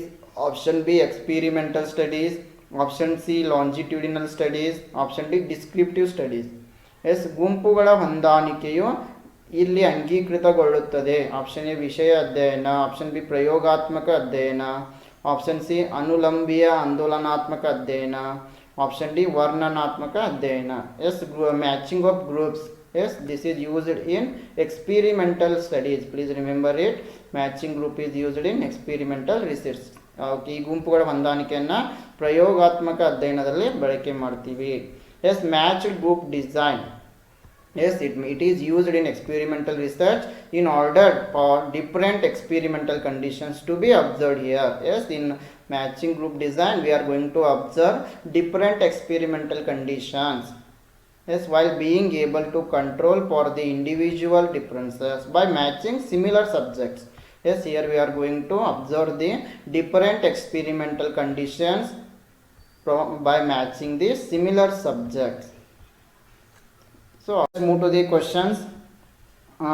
ಇಲ್ಲಿ question ಏನಿದೆ, ಕೆಳಗೆ ಕೊಟ್ಟ ಮಾನದಂಡಗಳಲ್ಲಿ ಯಾವ ಒಂದು ಅಂಗೀಕೃತ ಅಥವಾ ಸರ್ವಸಮ್ಮತ ಕಾರಣಕ್ಕೆ ಉಪಯೋಗಿಸಲ್ಪಡುವುದಿಲ್ಲ? S, ನ್ಯಾಕ್ನ ಪ್ರಕಾರ ಇದು. ಎಸ್, ಆಪ್ಷನ್ ಎ ಆಡಳಿತ ಅಥವಾ ಆಳ್ವಿಕೆ ಮತ್ತು ಮುಖಂಡತ್ವ, ಆಪ್ಷನ್ ಬಿ ಕಲಿಸುವಿಕೆ ಮತ್ತು ಕಲಿಯುವಿಕೆ ಮತ್ತು ಮೌಲ್ಯೀಕರಣ, ಆಪ್ಷನ್ ಸಿ ವಿದ್ಯಾರ್ಥಿಗಳೊಂದಿಗಿನ ಬೋಧಕರ ಸಮರಸ ಸಂಬಂಧ, ಆಪ್ಷನ್ ಡಿ ಮಾಹಿತಿ ಮತ್ತು ಕಲಿಕೆಯ ಮೂಲಗಳು. Yes, one of the following criteria is not used for purpose of accreditation by NAAC. Yes, as you all know about the NAAC and there are various criteria are there which is not included in that criteria. Option A, governance and leadership, teaching, learning and evaluation, rapport of teachers with students, information and learning resources. Yes, according to NAAC accreditation, governance and leadership is included in their criteria. ಈ ಆಡಳಿತ ಮತ್ತು ಮುಖಂಡತ್ವ ಅವರ ಒಂದು accreditation ಕ್ರೈಟೇರಿಯಾನಲ್ಲಿ include ಆಗಿದೆ. And teaching and learning evaluation, this also included. ಕಲಿಸುವುದು ಮತ್ತು ಮೌಲ್ಯೀಕರಣ ಇವ್ಯಾಲ್ಯೂಯೇಷನ್ ಕೂಡ ಅವರ ಒಂದು ಕ್ರೈಟೇರಿಯಾನಲ್ಲಿ ಇದೆ. Rapport of teachers with students, yes, rapport of teachers with student, this is not included in their criteria. Yes, ವಿದ್ಯಾರ್ಥಿಗಳೊಂದಿಗಿನ ಬೋಧಕರ ಸಮರಸ ಸಂಬಂಧ, ಇದು ಒಂದು ನ್ಯಾಕ್ನ ಅಕ್ರಿಡಿಯೇಷನಲ್ಲಿ ಇನ್ಕ್ಲೂಡ್ ಆಗಿಲ್ಲ. And information and learning resources, this is also included. ಮಾಹಿತಿ ಮತ್ತು ಕಲಿಕೆಯ ಮೂಲಗಳು, ಇದು ಕೂಡ ಇನ್ಕ್ಲೂಡ್ ಆಗಿದೆ. So here the right answer is option C, ವಿದ್ಯಾರ್ಥಿಗಳೊಂದಿಗಿನ ಬೋಧಕರ ಸಮರಸ. So rapport of teachers with students is not included in their criteria. So option C is the correct answer. Yes, if you talk about NAAC, NAAC stands for National Assessment and Accreditation Council. Yes, it is a government organization in India. It is going to assess and accredit the higher education institutions. Yes ಇದು ಒಂದು NAAC higher education ಇನ್ಸ್ಟಿಟ್ಯೂಷನ್ಗಳಿಗೆ assess ಮಾಡ್ತದೆ ಮತ್ತು ರ್ಯಾಂಕನ್ನು ನೀಡ್ತದೆ. So it is an autonomous body, please remember it. NAAC ಒಂದು autonomous body ಆಗಿದೆ and NAAC is funded by UGC and the headquarter of the NAAC is located in Bangalore. ಈ ನ್ಯಾಕ್ಗೆ ಫಂಡನ್ನು UGC provide ಮಾಡ್ತದೆ ಮತ್ತು ನ್ಯಾಕ್ನ ಒಂದು ಕೇಂದ್ರ ಕಚೇರಿ ಬೆಂಗಳೂರಿನಲ್ಲಿದೆ. And NAAC was founded in the year of 1994. Yes NAAC ನಾವು ಇದು 1994ರಲ್ಲಿ ಎಸ್ಟಾಬ್ಲಿಷ್ ಆಗ್ತದೆ. ಇದರ ಜೊತೆಗೆ the motto of the NAAC is, please remember, excellence, credibility, relevance. A question may arise here. Excellence, credibility, relevance is the motto of NAAC. And NAAC 7 assessment criteria for accreditation. Yes, when for accreditation of the higher education institution, there are 7 criteria are there. First one is curricular aspects. Second one is teaching, learning and evaluation, research, consultancy and extension, infrastructure and learning resources, student support and progression, governance, leadership and management, innovation and best practices. Yes, these are the 7 assessment criteria. Question number 32. The following amendment to the Constitution of India brought education under concurrent list. Yes, which amendment brought the education in concurrent list? Option A, 42nd amendment, 73rd amendment, 86th amendment, 30th amendment. ಭಾರತೀಯ ಸಂವಿಧಾನದ ಕೆಳಗಿನ ಯಾವ ತಿದ್ದುಪಡಿಯಲ್ಲಿ ಶಿಕ್ಷಣವನ್ನು ಸಮವರ್ತ ಪಟ್ಟಿಯಲ್ಲಿ ಸೇರಿಸಲಾಯಿತು? 42ನೇ ತಿದ್ದುಪಡಿ, 73ನೇ ತಿದ್ದುಪಡಿ, 86ನೇ ತಿದ್ದುಪಡಿ, 30ನೇ ತಿದ್ದುಪಡಿ. Yes, here the right answer is 42nd amendment. Yes, ಇಲ್ಲಿ 42ನೇ ತಿದ್ದುಪಡಿಯ ಪ್ರಕಾರ ಶಿಕ್ಷಣವನ್ನು ಸಮವರ್ತಿ ಪಟ್ಟಿಗೆ ಸೇರಿಸಲಾಯಿತು. Yes, according to 42nd amendment, education was brought into concurrent list. Yes, under Article 42 Constitution of India, an amendment was added in 1976. Please remember the year 1976, and education became a concurrent list subject, which enables the central government to legislate it in the manner suited to it. It means this concurrent list enables the central government to legislate. Okay, so and according to Article 42nd, in the year of 1976, education became the concurrent list subject.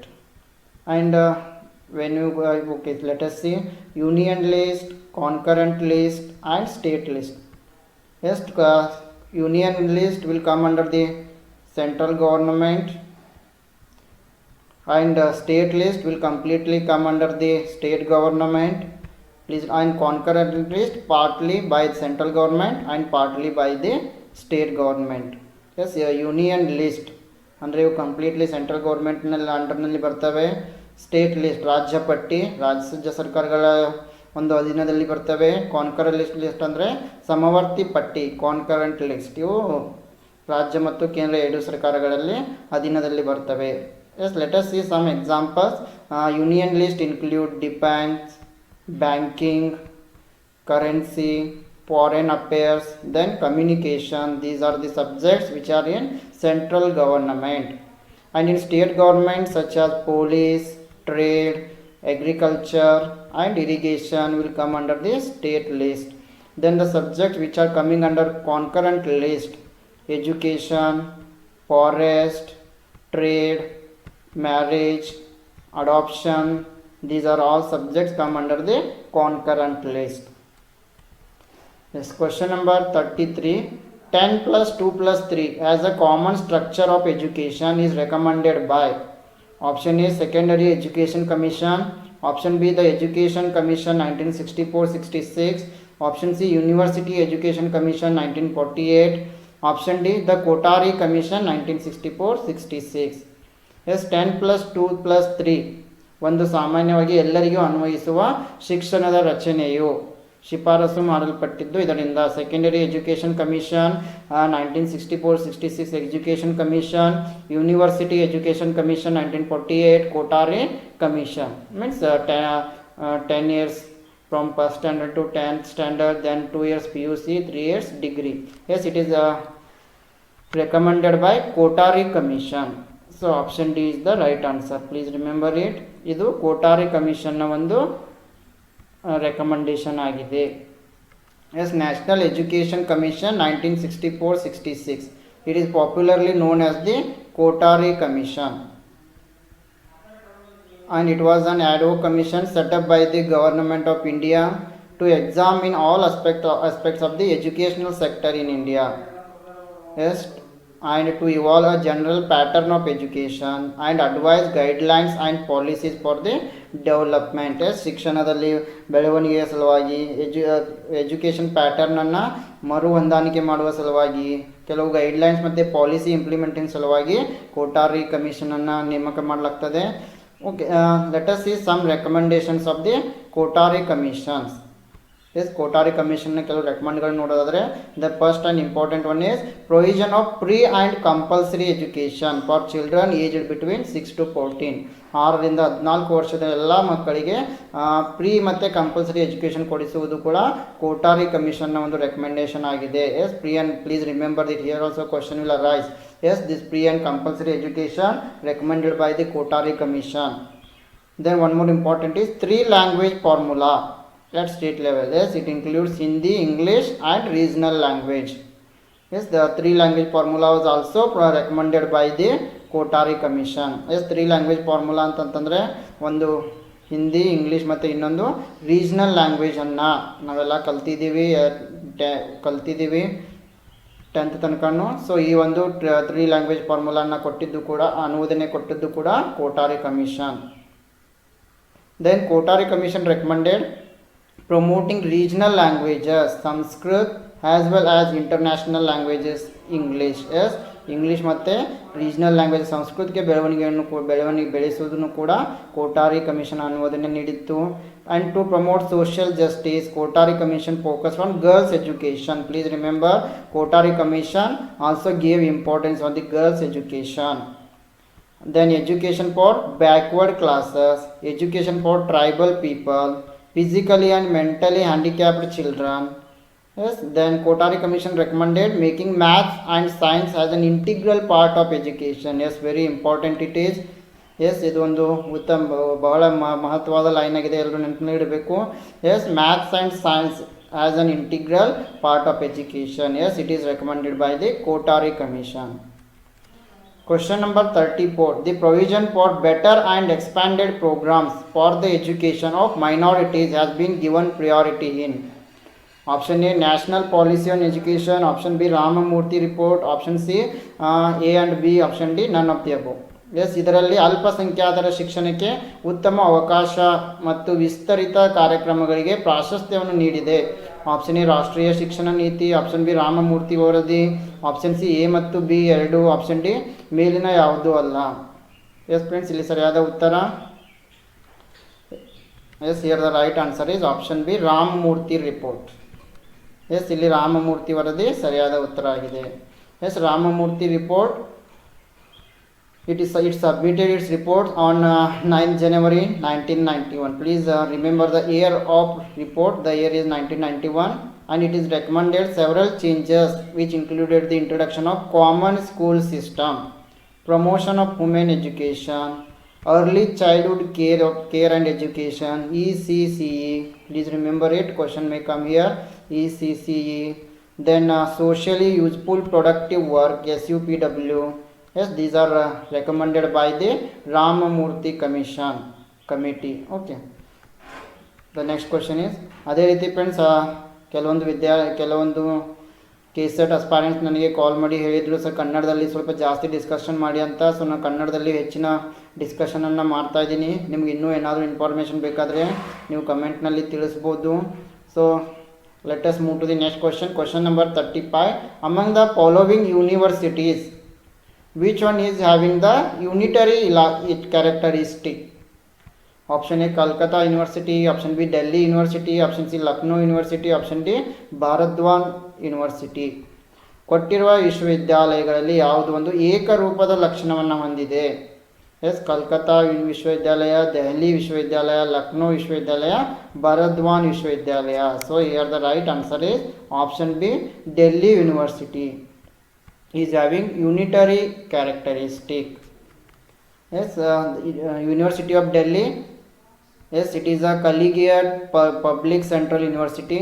Yes, Delhi University, it is a public university and it is located in New Delhi, and it was founded in the year of 1922 by an act of the Central Legislative Assembly, and it is recognized as an institute of eminence by the University Grant Commission.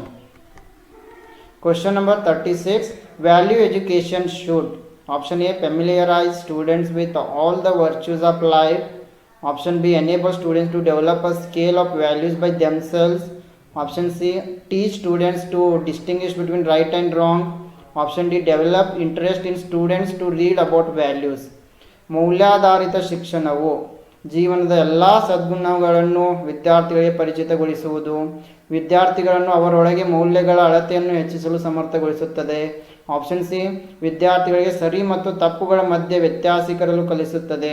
ವಿದ್ಯಾರ್ಥಿಗಳಲ್ಲಿ ಮೌಲ್ಯಗಳ ಬಗ್ಗೆ ಓದುವ ಅಭಿರುಚಿಯನ್ನು ಹೆಚ್ಚಿಸುತ್ತದೆ. Friends, ಈ ರೀತಿ ಪ್ರಶ್ನೆಗಳನ್ನು solve ಮಾಡುವಾಗ ಸ್ವಲ್ಪ ಕನ್ಫ್ಯೂಷನ್ ಜಾಸ್ತಿನೇ ಇರ್ತದೆ. ಯಾಕಂದರೆ ನೋಡಿ, ಇಲ್ಲಿ ಎಲ್ಲ ಯಾವುದೇ ಆಪ್ಷನ್ ಓದಿದ್ರೂ ಕೂಡ ಸರಿಯಾದ ರೀತಿಯಲ್ಲಿನೇ ಸರಿಯಾಗಿಯೇ ಇವೆ ಅಂತ ಒಂದು ಅನ್ನಿಸ್ತಾ ಇದೆ, ಹೌದಲ್ಲ? ಸೊ ಇಂಥ ಸಂದರ್ಭದಲ್ಲಿ ನೀವು ಸ್ವಲ್ಪ ಮೌಲ್ಯಾಧಾರಿತ ಶಿಕ್ಷಣ ಪ್ರಶ್ನೆಯನ್ನು ಸ್ವಲ್ಪ ಸರಿಯಾಗಿ ಓದಿ ಅದಕ್ಕೆ ಅತಿ ಹತ್ತಿರವಿರುವ ಒಂದು ಆನ್ಸರನ್ನು ಸೆಲೆಕ್ಟ್ ಮಾಡಬೇಕಾಗ್ತದೆ. So let us see what do you mean by value education. See here, value education, it is a process of increasing the overall character of a student. Please remember, overall character of a student. Yes, value education, it is a process of increasing or developing overall character. ಯಾವುದೇ ವಿದ್ಯಾರ್ಥಿಯ overall ಕ್ಯಾರೆಕ್ಟರನ್ನು, overall ಅಂತಂದರೆ overall ಅಂದರೆ ವ್ಯಕ್ತಿತ್ವವನ್ನು, overall ಅಂತಂದರೆ ಎಲ್ಲ ರೀತಿಯಿಂದಲೂ ವ್ಯಕ್ತಿತ್ವವನ್ನು ಅಭಿವೃದ್ಧಿಪಡಿಸುವುದಕ್ಕೆ ನಾವು ವ್ಯಾಲ್ಯೂ ಎಜುಕೇಷನ್ ಅಂತ ಕರಿತೀವಿ, ಮೌಲ್ಯಾಧಾರಿತ ಶಿಕ್ಷಣ. It includes character development, personality development, spiritual development, sensible person, strong character and values. Yes, ಇದರಲ್ಲಿ ಕ್ಯಾರೆಕ್ಟರ್ ಡೆವಲಪ್ಮೆಂಟ್ ಆಗಿರ್ಬೋದು, ಪರ್ಸ್ನಾಲಿಟಿ ಡೆವಲಪ್ಮೆಂಟ್ ಆಗಿರ್ಬೋದು, ಮಾನಸಿಕ ದೈಹಿಕ ಎಲ್ಲವೂ ಕೂಡ ಒಳಗೊಂಡಿರ್ತದೆ. ಅಂತಂದರೆ ಇಲ್ಲಿ ಓವರಾಲ್ ಡೆವಲಪ್ಮೆಂಟನ್ನು ವ್ಯಾಲ್ಯೂ ಎಜುಕೇಷನ್ ಅಂತ ಕರಿತೀವಿ. So here the right answer is yes. Here you feel that all options are correct only, but here you have to see which is the very nearest answer to the question. So as I told you, value education is related to overall development of the student. So here the very perfect answer is enable students to develop a scale of values by themselves. Yes, this is the right answer here.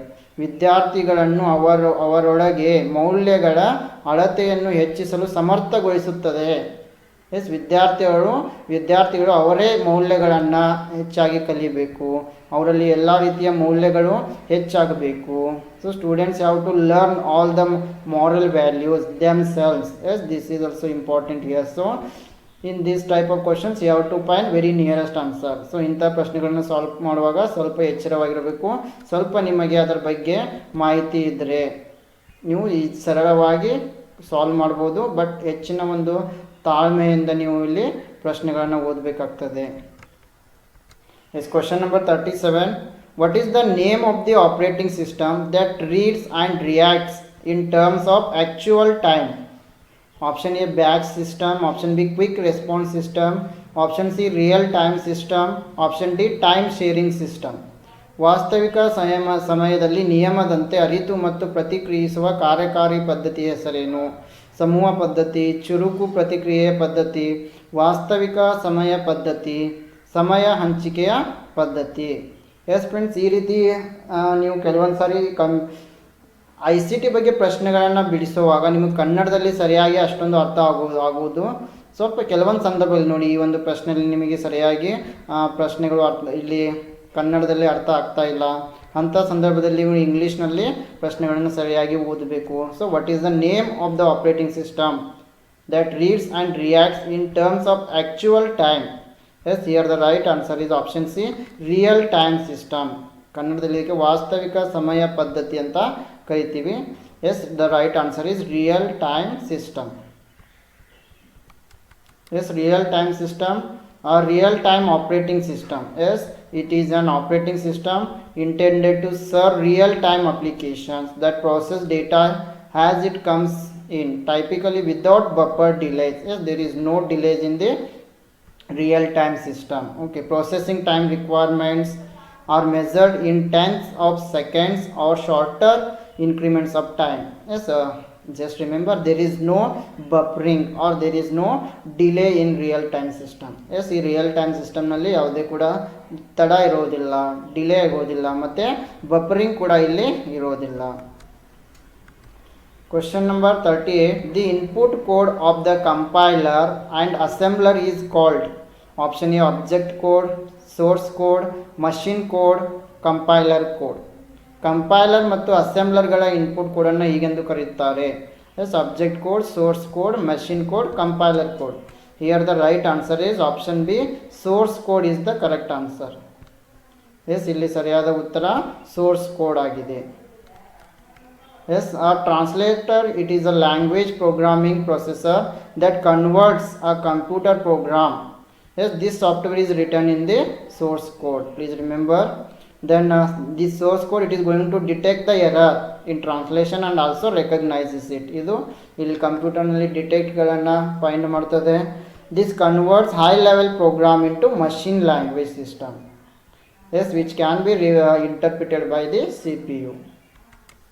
Question number 39. The first step in system development life cycle is option A analysis, option B database design, option C system design, option D preliminary investigation. Yes, which one is the first step in the development of life cycle? Yes, system development life cycle na modala hanta yavudu? The right answer is option D preliminary investigation. Yes, ಯಾವುದೇ ಒಂದು system ಡೆವಲಪ್ಮೆಂಟ್ನಲ್ಲಿ ಮೊದಲನೇ ಹಂತ ಯಾವುದಾಗಿರ್ತದೆ? ಪ್ರಾಥಮಿಕ ತಪಾಸಣೆ. Question number 40. Identify the odd term among the following group: microwave, optical fibre, coaxial fibre, twisted pair wire. Yes, when please read all the options carefully. ಕೆಳಗಿನ ಗುಂಪಿಗೆ ಸೇರದ ಪದ ಯಾವುದು? Yes, microwave, optical fibre, coaxial fiber, twisted pair wire. Here the right answer is microwave, because microwave is different from other options here. Yes, optical fiber, coaxial cable, twisted pair wire. Yes, these are used for with wired transmission. Yes, wired transmission, but microwave is used for wireless transmission. Okay, microwave is used for the wireless transmission, and optical fiber, coaxial cable, then twisted pair wire, all these three are used with wired transmission. Okay friends, this 41 is FDDI is a, yes, FDDI is a option A ring network, option B star network, option C mesh network, option D bus networks. Yes, FDDI ಒಂದು ಎಸ್ ring network ಆಗಿದೆ, star network ಆಗಿದೆ, mesh network ಆಗಿದೆ, ಅಥವಾ bus network ಆಗಿದೆ. Yes, here the right answer is option A, FDDI is a ring network. Yes, FDDI ಅನ್ನು ನಾವು ring network ಅಂತ ಕರಿತೀವಿ. Yes, let us see what do mean by ring network. Ring network, it is a network topology. Yes, it is a network topology in which each node connects to exactly two other nodes. Yes, please remember it. In ring network, each node is connected exactly to other nodes. Yes, it is known as the ring network, and it forms a single continuous pathway of signals through each node or a ring. And here data travels from node to node. Yes, one node ಇಂದ ಇನ್ನೊಂದು ನೋಡ್ಗೆ ಇಲ್ಲಿ data transfer ಆಗ್ತಾ ಇರ್ತದೆ. So FDDI stands for fibre distributed data interface. Please remember it. FDDIನ ಒಂದು ವಿಸ್ತೃತ ರೂಪ fibre distributed data interface. Yes, it is a set of ANSI and ISO guidelines. Please remember it. FDDI, it is a set of ANSI and ISO guidelines for information transmission on fiber optic lines. Please remember it. This FDDI network uses fiber optic lines in local area network. Yes, let us move to the next question. Question number 42.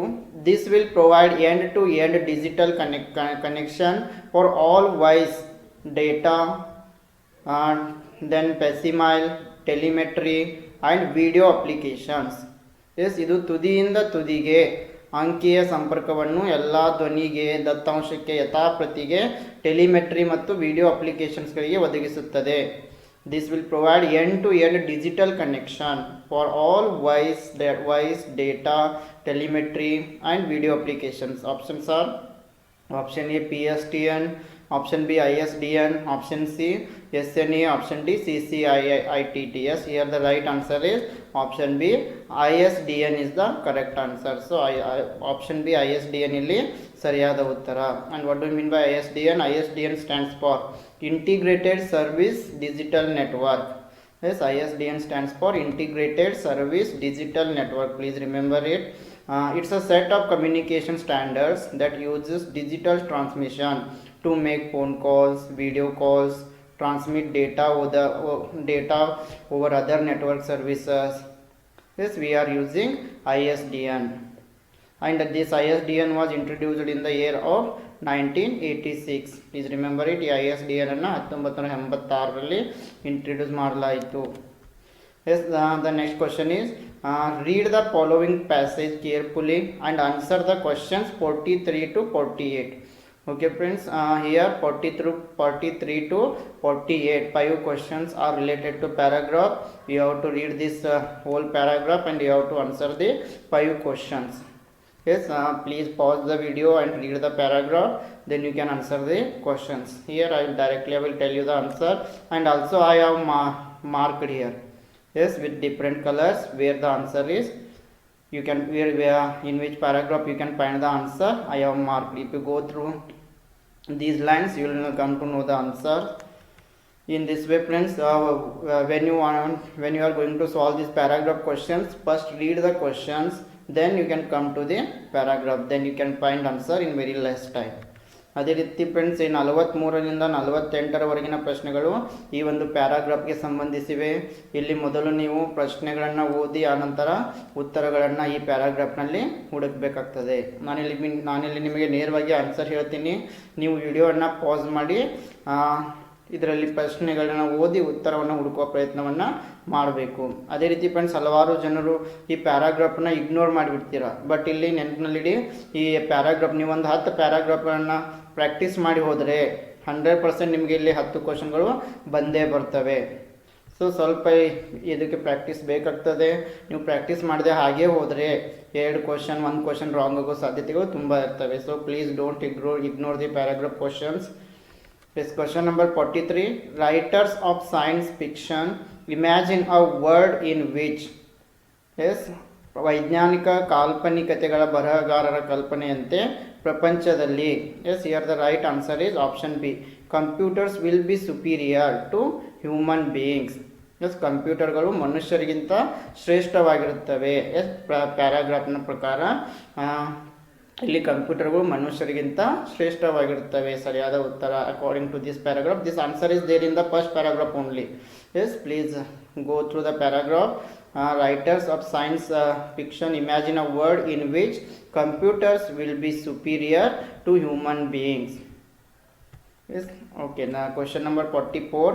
Alan Turing's work focused on. Yes, Alan Turing ರವರ ಕೆಲಸವು ಬೆಳಕು ಬೀರುವುದು ಇದರ ಮೇಲೆ. Yes, here the right answer for this question is option C. Thinking has the criterion of distinction between computers and human beings. Yes, this also I marked in the paragraph. ಇಲ್ಲಿ ಸರಿಯಾದ ಉತ್ತರ option C, computer ಮತ್ತು ಮಾನವರ ನಡುವಿನ ವ್ಯತ್ಯಾಸದ ಮಾನದಂಡವನ್ನು ಆಲೋಚಿಸುವುದಾಗಿದೆ. ದಯವಿಟ್ಟು ಈ ಕ್ವಶನನ್ನು ಓದಿ. ನೀವು ಸ್ವಲ್ಪ ವಿಡಿಯೋನ ಹಿಂದಕ್ಕೆ ಹೋಗಿ ಪ್ಯಾರಾಗ್ರಾಫನ್ನು ಓದಿ ಆನ್ಸರನ್ನು ಫೈಂಡ್ ಮಾಡಿ. Yes, next question number 45. In the example given in the passage, the computer fails to. Yes, ವಾಕ್ಯವೃಂದಗಳಲ್ಲಿ ಕೊಟ್ಟ ಉದಾಹರಣೆಯಂತೆ ಕಂಪ್ಯೂಟರ್ಗಳು ವಿಫಲವಾಗುವುದು. Yes, the right answer is option D. To choose the relevant fact. Computers will fail to choose the relevant facts. ಕಂಪ್ಯೂಟರ್ಗಳು ಪ್ರಸಕ್ತ ಸತ್ಯಾಂಶಗಳನ್ನು ಆಧರಿಸುವಲ್ಲಿ ವಿಫಲವಾಗ್ತವೆ. Yes, question number 46. The computer fails to interpret humor because ಕಂಪ್ಯೂಟರ್ಗಳು ವಿನೋದದ ಅರ್ಥ ವಿವರಿಸುವಲ್ಲಿ ವಿಫಲವಾಗುತ್ತವೆ ಏಕೆಂದರೆ. Here the right answer is option A. It can interpret only literally. Yes, ಇದು ಅಕ್ಷರಶಃ ವಾಚ್ಯಾರ್ಥವನ್ನು ನೀಡುತ್ತದೆ. Yes, please go to the paragraph, pause the video and read it. You will come to know the answer. Question number 47. Modern computers can. ಆಧುನಿಕ ಕಂಪ್ಯೂಟರ್ಗಳು. Yes, here the right answer is option D. Do none of the above. ಮೇಲಿನ ಯಾವುದನ್ನು ಕೂಡ ಮಾಡುವುದಿಲ್ಲ. Distinguish between good and bad, make ethical choices, respond to religious sentiments. Yes, modern computers will not perform these activities. Yes, ಆಧುನಿಕ ಕಂಪ್ಯೂಟರ್ಗಳು ಒಳ್ಳೆಯದು ಮತ್ತು ಕೆಟ್ಟದರ ಮಧ್ಯೆ ವ್ಯತ್ಯಾಸೀಕರಿಸುತ್ತವೆ, ನೀತಿಯುತವಾದ ಆಯ್ಕೆ ಮಾಡುತ್ತವೆ, ಧಾರ್ಮಿಕ ಮನೋಭಾವಕ್ಕೆ ಸ್ಪಂದಿಸುತ್ತವೆ. ಇವು ಮೂರೂ ಕೂಡ ಸುಳ್ಳಾಗಿವೆ. ಇವು ಮೂರನ್ನು ಕೂಡ ಆಧುನಿಕ ಕಂಪ್ಯೂಟರ್ಗಳು ಮಾಡುವುದಿಲ್ಲ. Then question number 48. What does rest in our complacency mean? ನಿರಾತಂಕವಾಗಿ ವಿಶ್ರಮಿಸಬಹುದು ಎಂಬುದರ ಅರ್ಥ. Yes, here the right answer is option C. Continue to live in our supremacy. Yes, ನಮ್ಮ ಶ್ರೇಷ್ಠತೆಯಲ್ಲಿ ನಂಬಿಕೆಯನ್ನು ಮುಂದುವರಿಸುವುದು. Yes, please, this answer is there in the last paragraph. Please go and read it. Then question number 49. Find the fourth term in the following series. ಕೊಟ್ಟಿರುವ ಶ್ರೇಣಿಯಲ್ಲಿ 4ನೇ ಅಂಕವನ್ನು ಕಂಡುಹಿಡಿಯಿರಿ.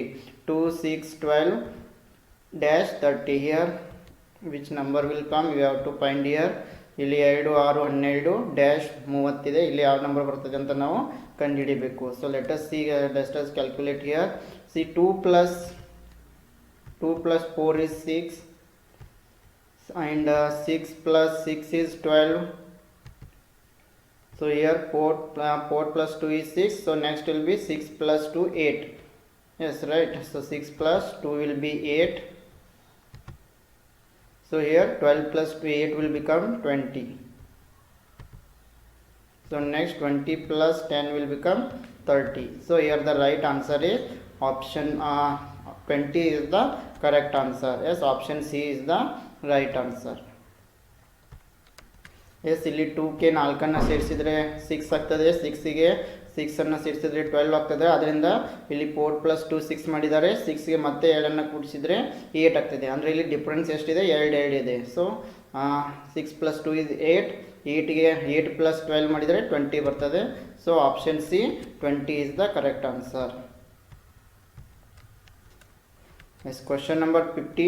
If BEBOBD in code language means Canada, then the code MJABSC will mean Mumbai, Madras, Moscow, Brazil.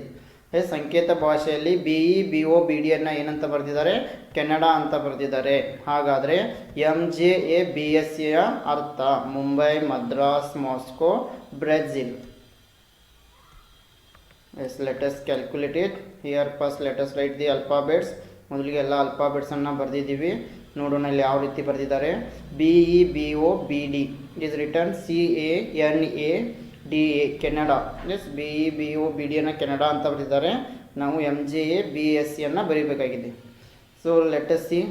Here B is there. Okay, and B minus 1 is A, means B is previous alphabet. ಬಿಗಿಂತ ಮೊದಲು ಬರುವ alphabet ಯಾವುದು? A. ಅದನ್ನು ಎಲ್ಲಿ ಬರೆದಿದ್ದಾರೆ ಅವರು? ಕೊನೆಗೆ ಬರೆದಿದ್ದಾರೆ.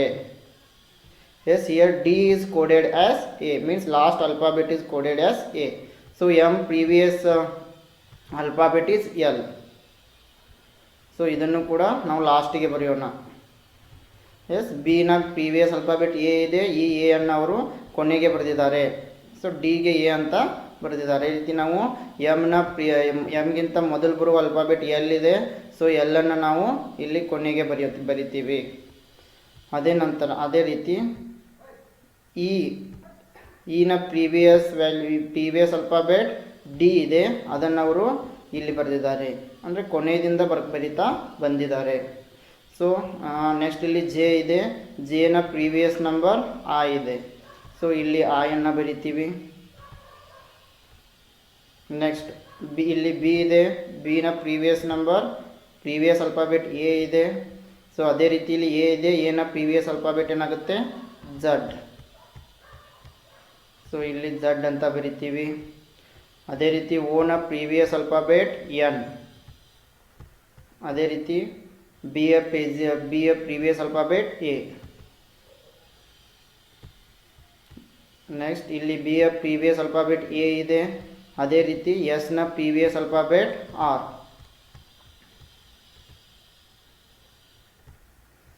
ಅದೇ ರೀತಿ ಡಿ ಯ ಪ್ರೀವಿಯಸ್ ಅಲ್ಫಾಬೆಟ್ ಸಿ ಇದೆ, ಎಂನ ಪ್ರೀವಿಯಸ್ ಅಲ್ಫಾಬೆಟ್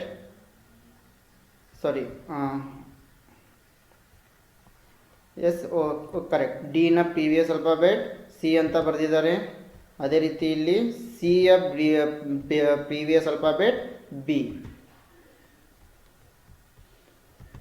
ಹೀಗಾಗಿ ಕೋಡಿಂಗ್ ಏನಂತ ಬರ್ತದೆ ಇಲ್ಲಿ Brazil. So the correct code is Brazil. So option D is the right answer. ಹಾಗಾಗಿ ಇಲ್ಲಿ ಆಪ್ಷನ್ ಡಿ ಬ್ರೆಜಿಲ್ ಸರಿಯಾದ ಉತ್ತರ ಆಗಿದೆ. Question number 51. If the first day of the September 2003 is a Sunday, then what day was 15th August 2003? Yes, first day of September is Sunday. Then what was the day on 15th August? September 2003ರ ಮೊದಲನೇ ದಿನವು ಭಾನುವಾರವಾದರೆ ಮುಂದಿನ August 15ರಂದು 2013ರಂದು ಯಾವ ದಿನವಾಗಿರ್ತಾ ಇದೆ? Friends, ಇವಾಗ ಇನ್ನು ಸ್ವಲ್ಪ ನಾವು ಕ್ವಶನ್ ಪೇಪರ್ ಪ್ಯಾಟರ್ನನ್ನು ನೋಡಿದರೆ ಈ ಕ್ಯಾಲೆಂಡರ್ ಮೇಲೆ ಕ್ವಶನ್ಸ್ಗಳು ಬರ್ತಾ ಇಲ್ಲ, ಬಟ್ ಆದರೂ ನಾವು ಪ್ರಿಪ್ರೇಷನನ್ನು ಮಾಡಲೇಬೇಕಾಗ್ತದೆ. ಬಂದರೂ ಬರ್ಬೋದು. So option A is Monday, option B Tuesday, option C Wednesday, option D Thursday. So let us C. First day, yes, first day of September is Sunday, right? First day of September is Sunday, and so 31st Friday will be Saturday. Yes, 31st August will be Saturday. ಹೌದಲ್ಲ, ಮೊದಲನೇ ದಿನ ಸೆಪ್ಟೆಂಬರ್ನಲ್ಲಿ ರವಿವಾರ ಆಗ್ತದೆ. ಅದೇ ರೀತಿ 31 August ಶನಿವಾರ ಆಗ್ತದೆ. ಹೀಗಾಗಿ 30 August will be Friday. Yes, 30 August will be Friday. 30 August ಶುಕ್ರವಾರ ಆಗಿರ್ತದೆ. ಅದೇ ರೀತಿ 7 ಡೇಸ್, 1 ವೀಕ್ ತಗೊಳ್ಳೋಣ. 23rd August will be Friday, and after 7 days again 16 August will be Friday. Yes, if 16 August is Friday, then 15th August will be Thursday. ಹೌದಲ್ಲ, ಇಲ್ಲಿ 16 August Friday ಆಗಿದೆ, ಹೀಗಾಗಿ 15th August Thursday ಆಗ್ತದೆ. So here option D Thursday is the correct answer. So ಗುರುವಾರ ಸರಿಯಾದ ಉತ್ತರ. Yes, question number 52. If A is the father of C, yes, if A is the father of C, then D is the daughter of B. D is the daughter of B. E is the wife of C, and A is married to B. Then how E is related to B? Option A sister, option B daughter, option C daughter-in-law, option D mother. Yes, ಒಂದು ವೇಳೆ A you C ಯ ತಂದೆಯಾದರೆ D you B ಯ ಮಗಳು, E U C ಯ ಹೆಂಡತಿಯಾಗಿದ್ದು ಮತ್ತು A you B ಯನ್ನು ವಿವಾಹವಾಗಿದ್ದರೆ E U ಬಿಗೆ ಹೇಗೆ ಸಂಬಂಧಿ? ಸಹೋದರಿ, ಮಗಳು, ಸೊಸೆ, ತಾಯಿ. Yes, let us try to solve it. Okay friends, here if A is the father of B, C, sorry, okay, A is the father of C, A ಯು C ಯ ತಂದೆಯಾಗಿದ್ದಾರೆ. Okay, if A is the father of C,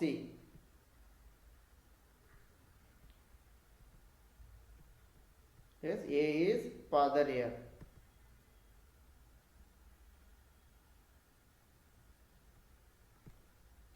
A is the father of C. Yes, C is the son of A.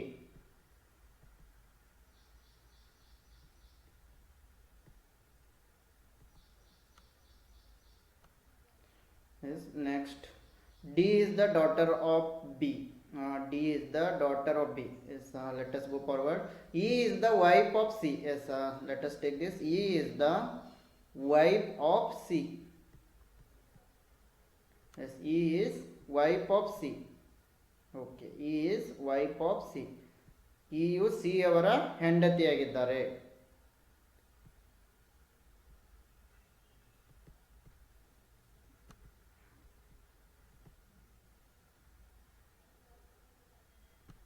Yes, E is the wife of C. Then next sentence is A is married to B. Yes, A is married to B. Okay, A is married to B.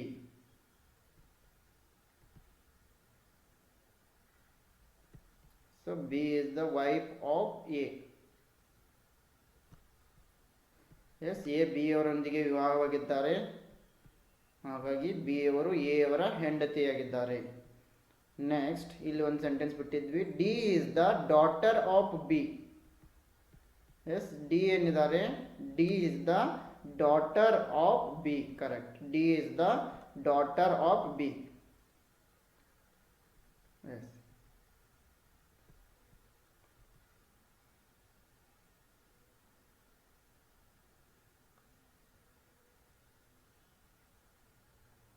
D is the daughter of B.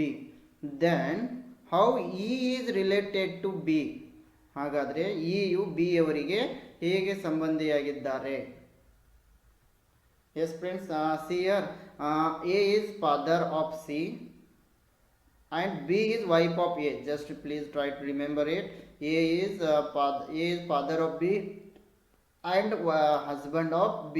So A is father of C and B is wife of A. Yes, it means that C is son of A and also C is son of B, right? So son's wife is, yes, son's wife, what will be the relation? Yes, daughter-in-law is the correct answer. Yes, I hope it is clear. A is the father of C and A's wife is B. So C's parents are A and B. A is the father, B is the wife. And who is E here? E is wife of C. Right, E is wife of C. Means son's wife will be daughter-in-law. So the relationship between E and B is daughter-in-law. So option C, daughter-in-law is the correct answer. Yes, ಕನ್ನಡದಲ್ಲಿಯೂ ತಿಳಿದಂತ ಭಾವಿಸಿದ್ದೀನಿ. ಇಲ್ಲಿ A U C ಅವರ ತಂದೆಯಾಗಿದ್ದಾರೆ. ಅದೇ ರೀತಿ B ಅವರು ಎಯ ಹೆಂಡತಿಯಾಗಿದ್ದಾರೆ. ಹೀಗಾಗಿ C ಎಂಬುವರು A ಮತ್ತು B ಯ ಮಗನಾಗಿದ್ದಾರೆ. ಹಾಗಾಗಿ ಸಿ ಅವರ ತಾಯಿಯರು ಬಿ. ಅದೇ ರೀತಿ ಇ ಅವರು ಏನಾಗಿದ್ದಾರೆ, ಸಿ ಯ ಹೆಂಡತಿಯಾಗಿದ್ದಾರೆ. ಹೀಗಾಗಿ ಬಿ ಅವರ ಮಗನ ಹೆಂಡತಿ, ಬಿ ಅವರಿಗೆ ಏನಾಗ್ತಾರೆ, ಸೊಸೆ ಆಗ್ತಾರೆ. ಸೊ ಹೀಗಾಗಿ ಇಲ್ಲಿ ಆಪ್ಷನ್ ಸಿ ಏನಿದೆ, ಸೊಸೆ ಸರಿಯಾದ ಉತ್ತರ ಆಗಿದೆ. Yes, let us see the next question. Question number 53. If the error of 2% is made in the side of the length of a square, then percentage error in the perimeter of the square will be A0, B2, C4, D8. ಚೌಕದ ಒಂದು ಬದಿಯ ಉದ್ದದಲ್ಲಿ 2% ತಪ್ಪು ಮಾಡಿದರೆ ಚೌಕದ ಪರಿಧಿ ಅಥವಾ ಸುತ್ತಳತೆಯಲ್ಲಿ ಆಗುವ ಶೇಕಡಾ ತಪ್ಪು ಎಷ್ಟು? A0, B2, C4, D8. So let us solve it. Okay. Side of square is decreased by 2%. Yes, side of square is decreased by 2%. ಪ್ರಶ್ನೆಯಲ್ಲಿ ನೀಡಿದ್ದಾರೆ ಚೌಕದ ಒಂದು ಬದಿಯಲ್ಲಿ 2% ತಪ್ಪು ಮಾಡಿದರೆ the error is made of 2%.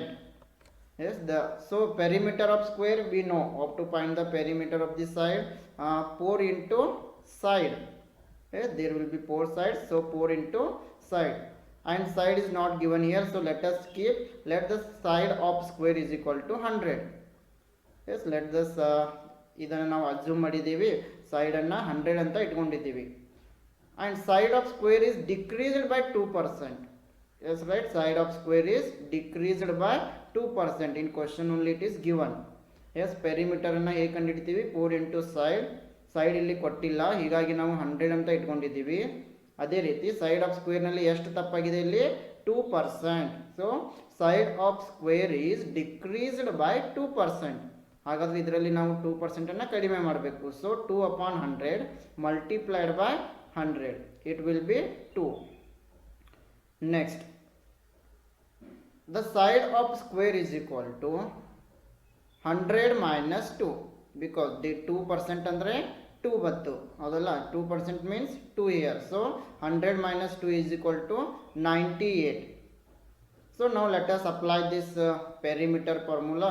So perimeter of the square is equal to 4 into 100. It is original before decreasing of 2%. So 4 into 100 is equal to 400 is the original perimeter size.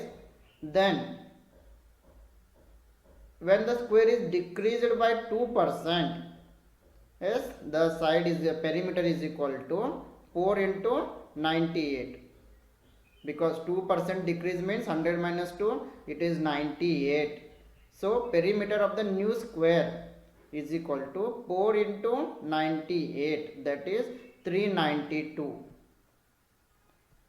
Yes, now let us find the difference between original perimeter of the square and new perimeter of the square. So the difference between perimeter of original square and the new square, 2% ತಪ್ಪು ಮಾಡೋಕ್ಕಿಂತ ಮೊದಲು ಈ ಒಂದು ಸ್ಕ್ವೇರ್ನ size ಎಷ್ಟಿತ್ತು? 400. 2% ತಪ್ಪಾದಮೇಲೆ 392. ಹಾಗಾಗಿ difference ಏನಿದೆ ಇಲ್ಲಿ 8. So the difference is 8 here. So now let us see percentage of the reduction in perimeter of the square is equal to this is the difference, 8 divided by 400, original size of the square, into 100. 8 divided by 400 into 100. So the answer will be 2%. So option B is the correct answer. So ಇಲ್ಲಿ option B 2 ಏನಾಗಿದೆ? ಸರಿಯಾದ ಉತ್ತರ ಆಗಿದೆ. Yes, I hope you understood it. Let us move to the next question. Yes, 54 to 60. Sorry, question number 54. Yes, question number 54 is, what is the average working hours of an employee in a factory based on the following working hours distribution? Number of working hours: 3 to 5, 5 to 7, 7 to 9, 9 to 11. ಕೆಳಗೆ ಕೊಟ್ಟಿರುವ ಕೆಲಸದ ಅವಧಿಯ ಹಂಚಿಕೆ ಆಧಾರದಲ್ಲಿ ಫ್ಯಾಕ್ಟರಿಯ ಒಬ್ಬ ನೌಕರನ ಸರಾಸರಿ ಕೆಲಸದ ಅವಧಿ ಎಷ್ಟು? ಎಸ್, ಆವರೇಜ್ ಕಂಡು ಹಿಡಿಯೋದು ನಿಮಗೆಲ್ಲ ಗೊತ್ತಿದೆ. ಎಸ್, ಇಲ್ಲಿ ಸರಿಯಾದ ಉತ್ತರ ಎಷ್ಟು ಬರ್ತದೆ? 7.2 ಆವರೇಜ್ ಬರ್ತದೆ. Yes, here the right answer will be option B, 7.8. Yes, here just we have to find the average of working hours. Yes, next question number 55 to 60 based on the following data. Yes, 55 ರಿಂದ 60ರವರೆಗಿನ ಪ್ರಶ್ನೆಗಳಿಗೆ ನಾವು data interpretation ಇದೆ, ಇದನ್ನು ನಾವು ಬಿಡಿಸಬೇಕು. Yes, let us see. Total number of candidates appeared for an examination 7553. ಪರೀಕ್ಷೆಗೆ ಹಾಜರಾದ ಒಟ್ಟು ಅಭ್ಯರ್ಥಿಗಳ ಸಂಖ್ಯೆ ಎಷ್ಟು? 7553. Total number of subjects in the course 5. ಪರೀಕ್ಷೆಯಲ್ಲಿರುವ ಒಟ್ಟು ವಿಷಯಗಳ ಸಂಖ್ಯೆ ಎಷ್ಟು? 5. Next, those who got pass marks in all the subjects. ಎಲ್ಲ ವಿಷಯಗಳಲ್ಲಿ ಪಾಸ್ ಆದವರೆಷ್ಟು? 1690. 1690 students have passed in all the subjects. Then those who failed in all the subjects. Yes, all the students who have paid in all the subjects 682. Yes, ಎಲ್ಲ ವಿಷಯಗಳಲ್ಲಿ fail ಆದವರು, ಅನುತ್ತೀರ್ಣರಾದವರು 682. Those who failed in 2 subjects only. Yes, ಕೇವಲ 2 ವಿಷಯಗಳಲ್ಲಿ ಮಾತ್ರ fail ಆದವರು ಎಷ್ಟಿದ್ದಾರೆ? 2144. S, 2 ವಿಷಯಗಳಲ್ಲಿ ಮಾತ್ರ ಫೇಲ್ ಆದವರು.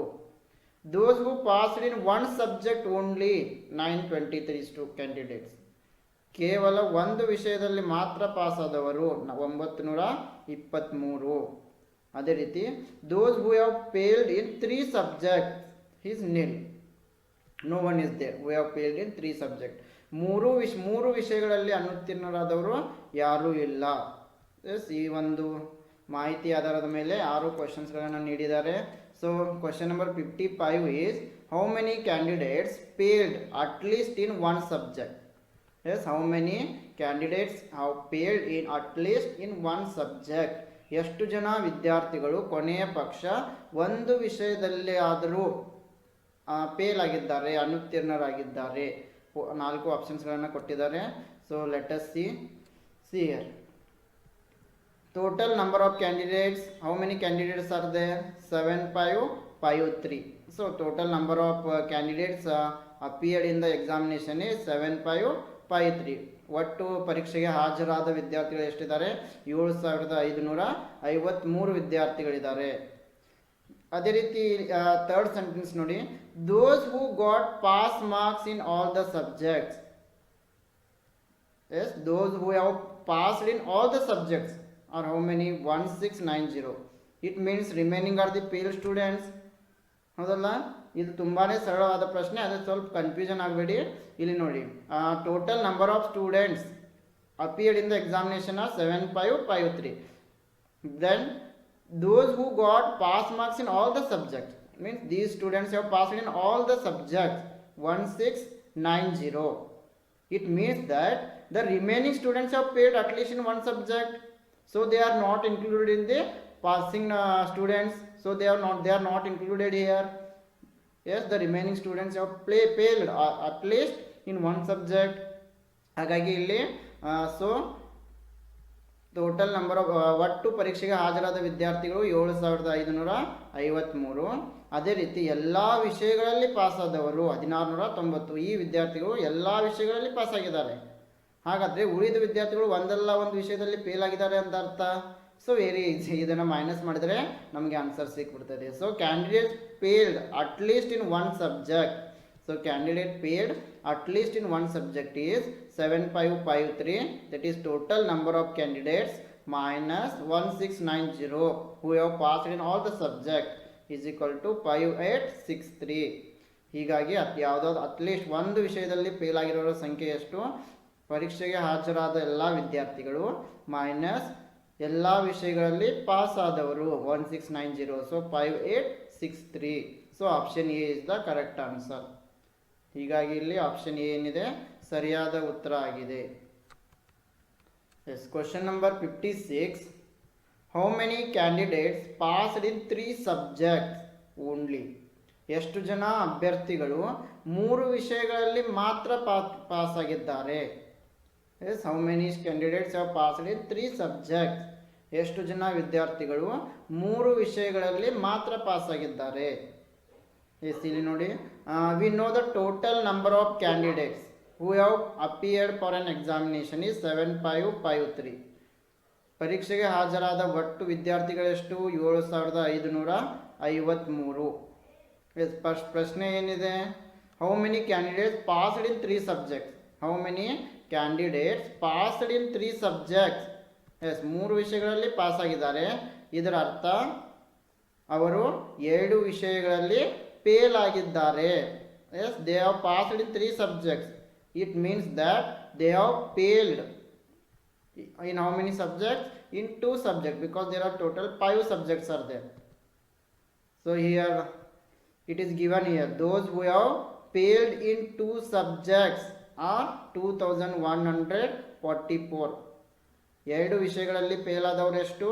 2144. See here, very easy. So if you deduct 2144 who have failed in 2 subjects, then we will get who have passed in 3 subjects. ಹೌದಲ್ಲ? ಒಟ್ಟು ವಿದ್ಯಾರ್ಥಿಗಳಲ್ಲಿ 2 ವಿಷಯಗಳಲ್ಲಿ ಫೇಲ್ ಆದವರನ್ನು ನಾವು ತೆಗೆದ್ರೆ ಉಳಿದವ್ರು ಏನಾಗ್ತಾರೆ? 3 ವಿಷಯಗಳಲ್ಲಿ ಪಾಸ್ ಆದವ್ರು ಆಗ್ತಾರೆ. ಸೊ ಬೇರೆ ತುಂಬ ಒಂದು ಸರಳವಾದ ಪ್ರಶ್ನೆಯನ್ನು ಕೊಟ್ಟಿದ್ರು. So total number of students are 7553. Students who have failed in 2 subjects are 2144. It is there in the question. So candidates who have passed in 3 subjects are 7553 minus 2144. So 5,409 students have passed in 3 subjects. I hope it is clear. But for this 5409 is not there in any option. So for this question we got grace marks. ಇಲ್ಲಿ 5409 ಯಾವುದೂ ಆಪ್ಷನ್ನಲ್ಲಿ ಇಲ್ಲ, ಹೀಗಾಗಿ ಈ ಒಂದು ಪ್ರಶ್ನೆಗೆ grace ಮಾರ್ಕ್ಸನ್ನು ನೀಡಲಾಗಿತ್ತು. Yes, question number 57. How many candidates passed in 2 subjects only? ಎಷ್ಟು ಜನ ಅಭ್ಯರ್ಥಿಗಳು 2 ವಿಷಯಗಳಲ್ಲಿ ಮಾತ್ರ ಪಾಸ್ ಆಗಿದ್ದಾರೆ? Yes, let us see. Yes, total how many subjects are there? Total 5 subjects. Okay, let us write total subjects are 5. And what is the question? How many candidates passed in 2 subjects? Means they have failed in 3 subjects. ಹೌದಲ್ಲ, 2 ವಿಷಯಗಳಲ್ಲಿ ಮಾತ್ರ pass ಆದವರು ಬೇಕು ನಮಗೆ. ಹಾಗಾದರೆ ಇದರ ಅರ್ಥ ಅವರು 2 ವಿಷಯಗಳಲ್ಲಿ ಪಾಸ್ ಆಗಿದ್ದಾರೆ ಅಂದರೆ 3 ವಿಷಯಗಳಲ್ಲಿ ಫೇಲ್ ಆಗಿದ್ದಾರೆ. ಸೊ ಅದನ್ನು ಡಾಟಾ ನಮಗೆ ಇಲ್ಲಿ ಕೊಟ್ಟಿದ್ದಾರೆ. So those who have paid in 3 subject it is given. So those who have failed in 3 subject is nil, right? 3 ವಿಷಯಗಳಲ್ಲಿ ಫೇಲ್ ಆದವರು ಯಾರೂ ಇಲ್ಲ. ಹಾಗಾದರೆ 2 ವಿಷಯಗಳಲ್ಲಿ ಪಾಸ್ ಆದವರು ಯಾರೂ ಇಲ್ಲ. So those who have failed in 3 subjects are nil. Hence candidates who have passed in 2 subjects are also nil. So the right answer is option C. So option C ಯಾರೂ ಇಲ್ಲ, ಇದು ಒಂದು ಸರಿಯಾದ ಉತ್ತರ. Yes, question number 58. How many of the unsuccessful candidates passed in 3 subjects? Unsuccessful means those who have failed but they have passed in 3 subjects. Means in other 2 subjects they have failed. ಯಶಸ್ವಿಯಾಗದ ಅಭ್ಯರ್ಥಿಗಳಲ್ಲಿ ಎಷ್ಟು ಜನ 3 ವಿಷಯಗಳಲ್ಲಿ ತೇರ್ಗಡೆಯಾಗಿದ್ದಾರೆ? Fail ಆದವರಲ್ಲಿ ಎಷ್ಟು ಜನ ವಿದ್ಯಾರ್ಥಿಗಳು 3 ವಿಷಯಗಳಲ್ಲಿ pass ಆಗಿದ್ದಾರೆ? Yes, very easy question. ಇವಾಗ ತಾನೇ ನಾವು ಕ್ಯಾಲ್ಕುಲೇಷನ್ ಮಾಡಿದ್ದೀವಿ, ಹೌದಲ್ಲ? ಟೋಟಲ್ ನಂಬರ್ ಆಫ್ ಸ್ಟೂಡೆಂಟ್ಸ್ ಎಷ್ಟಿದ್ದಾರೆ? 7553. ಹಿಂದಿನ ಕ್ವಶನ್ನಲ್ಲಿ ನಾವು ಸ್ವಲ್ಪ ಕ್ಯಾಲ್ಕುಲೇಷನ್ ಮಾಡಿದ್ವಿ ಇದ್ರ ಬಗ್ಗೆ. ಹಾಗಾದರೆ ಪ್ರಶ್ನೆ ಏನಿದೆ ಇಲ್ಲಿ? How many unsuccessful candidate passed in 3 subjects? Yes, how many of passed in 3 subjects? So candidates passed in all subjects are 1690. So total, what is the total number of unsuccessful students? 5863. Yes, total number of candidates are 7553. ಒಟ್ಟು ವಿದ್ಯಾರ್ಥಿಗಳ ಸಂಖ್ಯೆ 7553 ಇದೆ. ಅದರಲ್ಲಿ those who have got pass marks in all subjects are 1690. ಎಲ್ಲ ವಿಷಯಗಳಲ್ಲಿ pass ಆದವರು 1690 ಇದ್ದಾರೆ. ಅದೇ ರೀತಿ ಹಾಗಾದರೆ ಅನ್ಸಕ್ಸಸ್ಫುಲ್ ಕ್ಯಾಂಡಿಡೇಟ್ಸ್ ಎಷ್ಟಿದ್ದಾರೆ? ಫೇಲ್ ಆದವರು ಎಷ್ಟಿದ್ದಾರೆ? 5863. Yes, 5863 students have failed. And the question is, in these failed students 5863, in these failed students, how many have passed in 3 subjects? There is no information to find this answer, right?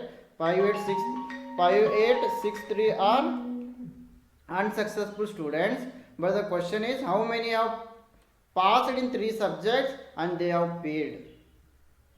So ಇಲ್ಲಿ ಇದನ್ನು ಕಂಡುಹಿಡಿಯೋಕ್ಕೆ ಸರಿಯಾದ ಇನ್ಫಾರ್ಮೇಷನನ್ನು ಇಲ್ಲಿ ನೀಡಿಲ್ಲ. So ಹೀಗಾಗಿ ಈ ಪ್ರಶ್ನೆಗೂ ಕೂಡ grace ಮಾರ್ಕ್ಸನ್ನು ನೀಡಲಾಗಿತ್ತು. Yes, the next question is how many candidates paid in the course? ಎಷ್ಟು ಜನ ಅಭ್ಯರ್ಥಿಗಳು ಪಠ್ಯ ಸರಣಿಯಲ್ಲಿಯೇ ಅನುತ್ತೀರ್ಣರಾಗಿದ್ದಾರೆ? ಇದು ಕೂಡ ತುಂಬ ಸರಳವಾಗಿ ಕೊಟ್ಟಿದ್ದಾರೆ. So we know total number of students 7553. Yes, ಒಟ್ಟು ಪರೀಕ್ಷೆಗೆ ಹಾಜರಾದ ವಿದ್ಯಾರ್ಥಿಗಳು ಎಷ್ಟಿದ್ದಾರೆ? 7553. In that those who have passed in all the subjects, ಎಲ್ಲ ಸಬ್ಜೆಕ್ಟ್ಗಳಲ್ಲಿ ಪಾಸ್ ಆದವರು ಎಷ್ಟು? 1690 ವಿದ್ಯಾರ್ಥಿಗಳಿದ್ದಾರೆ ಎಲ್ಲ ವಿಷಯಗಳಲ್ಲಿ ಪಾಸ್ ಆದವರು. ಕ್ವೆಶ್ಚನ್ ಏನಿದೆ? ಎಷ್ಟು ಜನ ಅಭ್ಯರ್ಥಿಗಳು ಫೇಲ್ ಆಗಿದ್ದಾರೆ? How many candidates have failed? So it means total number of students appeared minus total number of students who have passed. So we will get total number of students who have failed. So ಒಟ್ಟು ಅಭ್ಯರ್ಥಿಗಳಲ್ಲಿ pass ಆದವ್ರನ್ನ ಕಳೆದರೆ ಉಳಿದ ವಿದ್ಯಾರ್ಥಿಗಳು 5863, ಇವರು ಏನಾಗಿದ್ದಾರೆ? Fail ಆಗಿದ್ದಾರೆ. So 5863, option B is the correct answer. Yes, the last question is how many candidates passed in only 3 subjects? Yes, ಎಷ್ಟು ಜನ ಅಭ್ಯರ್ಥಿಗಳು 3 ವಿಷಯಗಳಲ್ಲಿ ಮಾತ್ರ ಪಾಸ್ ಆಗಿದ್ದಾರೆ. Means they have paid in 2 subject. ಅಂದ್ರೆ ಅದರ ಅರ್ಥ ಅವರು 2 ವಿಷಯಗಳಲ್ಲಿ ಫೇಲ್ ಆಗಿದ್ದಾರೆ. ಅಂದರೆ ಒಟ್ಟು ವಿದ್ಯಾರ್ಥಿಗಳಲ್ಲಿ 2 ವಿಷಯಗಳಲ್ಲಿ ಫೇಲ್ ಆದವರನ್ನು ಕಳೆದರೆ ನಮ್ಗೆ ಆನ್ಸರ್ ಸಿಗ್ತದೆ. So if we less those who have paid in 2 subjects, then we will get students who have passed in 3 subjects. So let us calculate it. See here, total number of students given 7553. So total number of students 7553. We have to find out candidates who have passed in 3 subjects, and here candidates who have paid in 2 subjects are 2144. Candidates who have paid in 2 subjects are 2144. So 7553 minus 2144, 5409 students have passed in 3 subjects. 5409 ವಿದ್ಯಾರ್ಥಿಗಳು ಏನಿದ್ದಾರೆ ಇವರು 3 ವಿಷಯಗಳಲ್ಲಿ pass ಆಗಿದ್ದಾರೆ. But 5409 is not there. So option D, none of the above is the right answer. ಇವುಗಳಲ್ಲಿ ಯಾವುದೂ ಅಲ್ಲ ಸರಿ.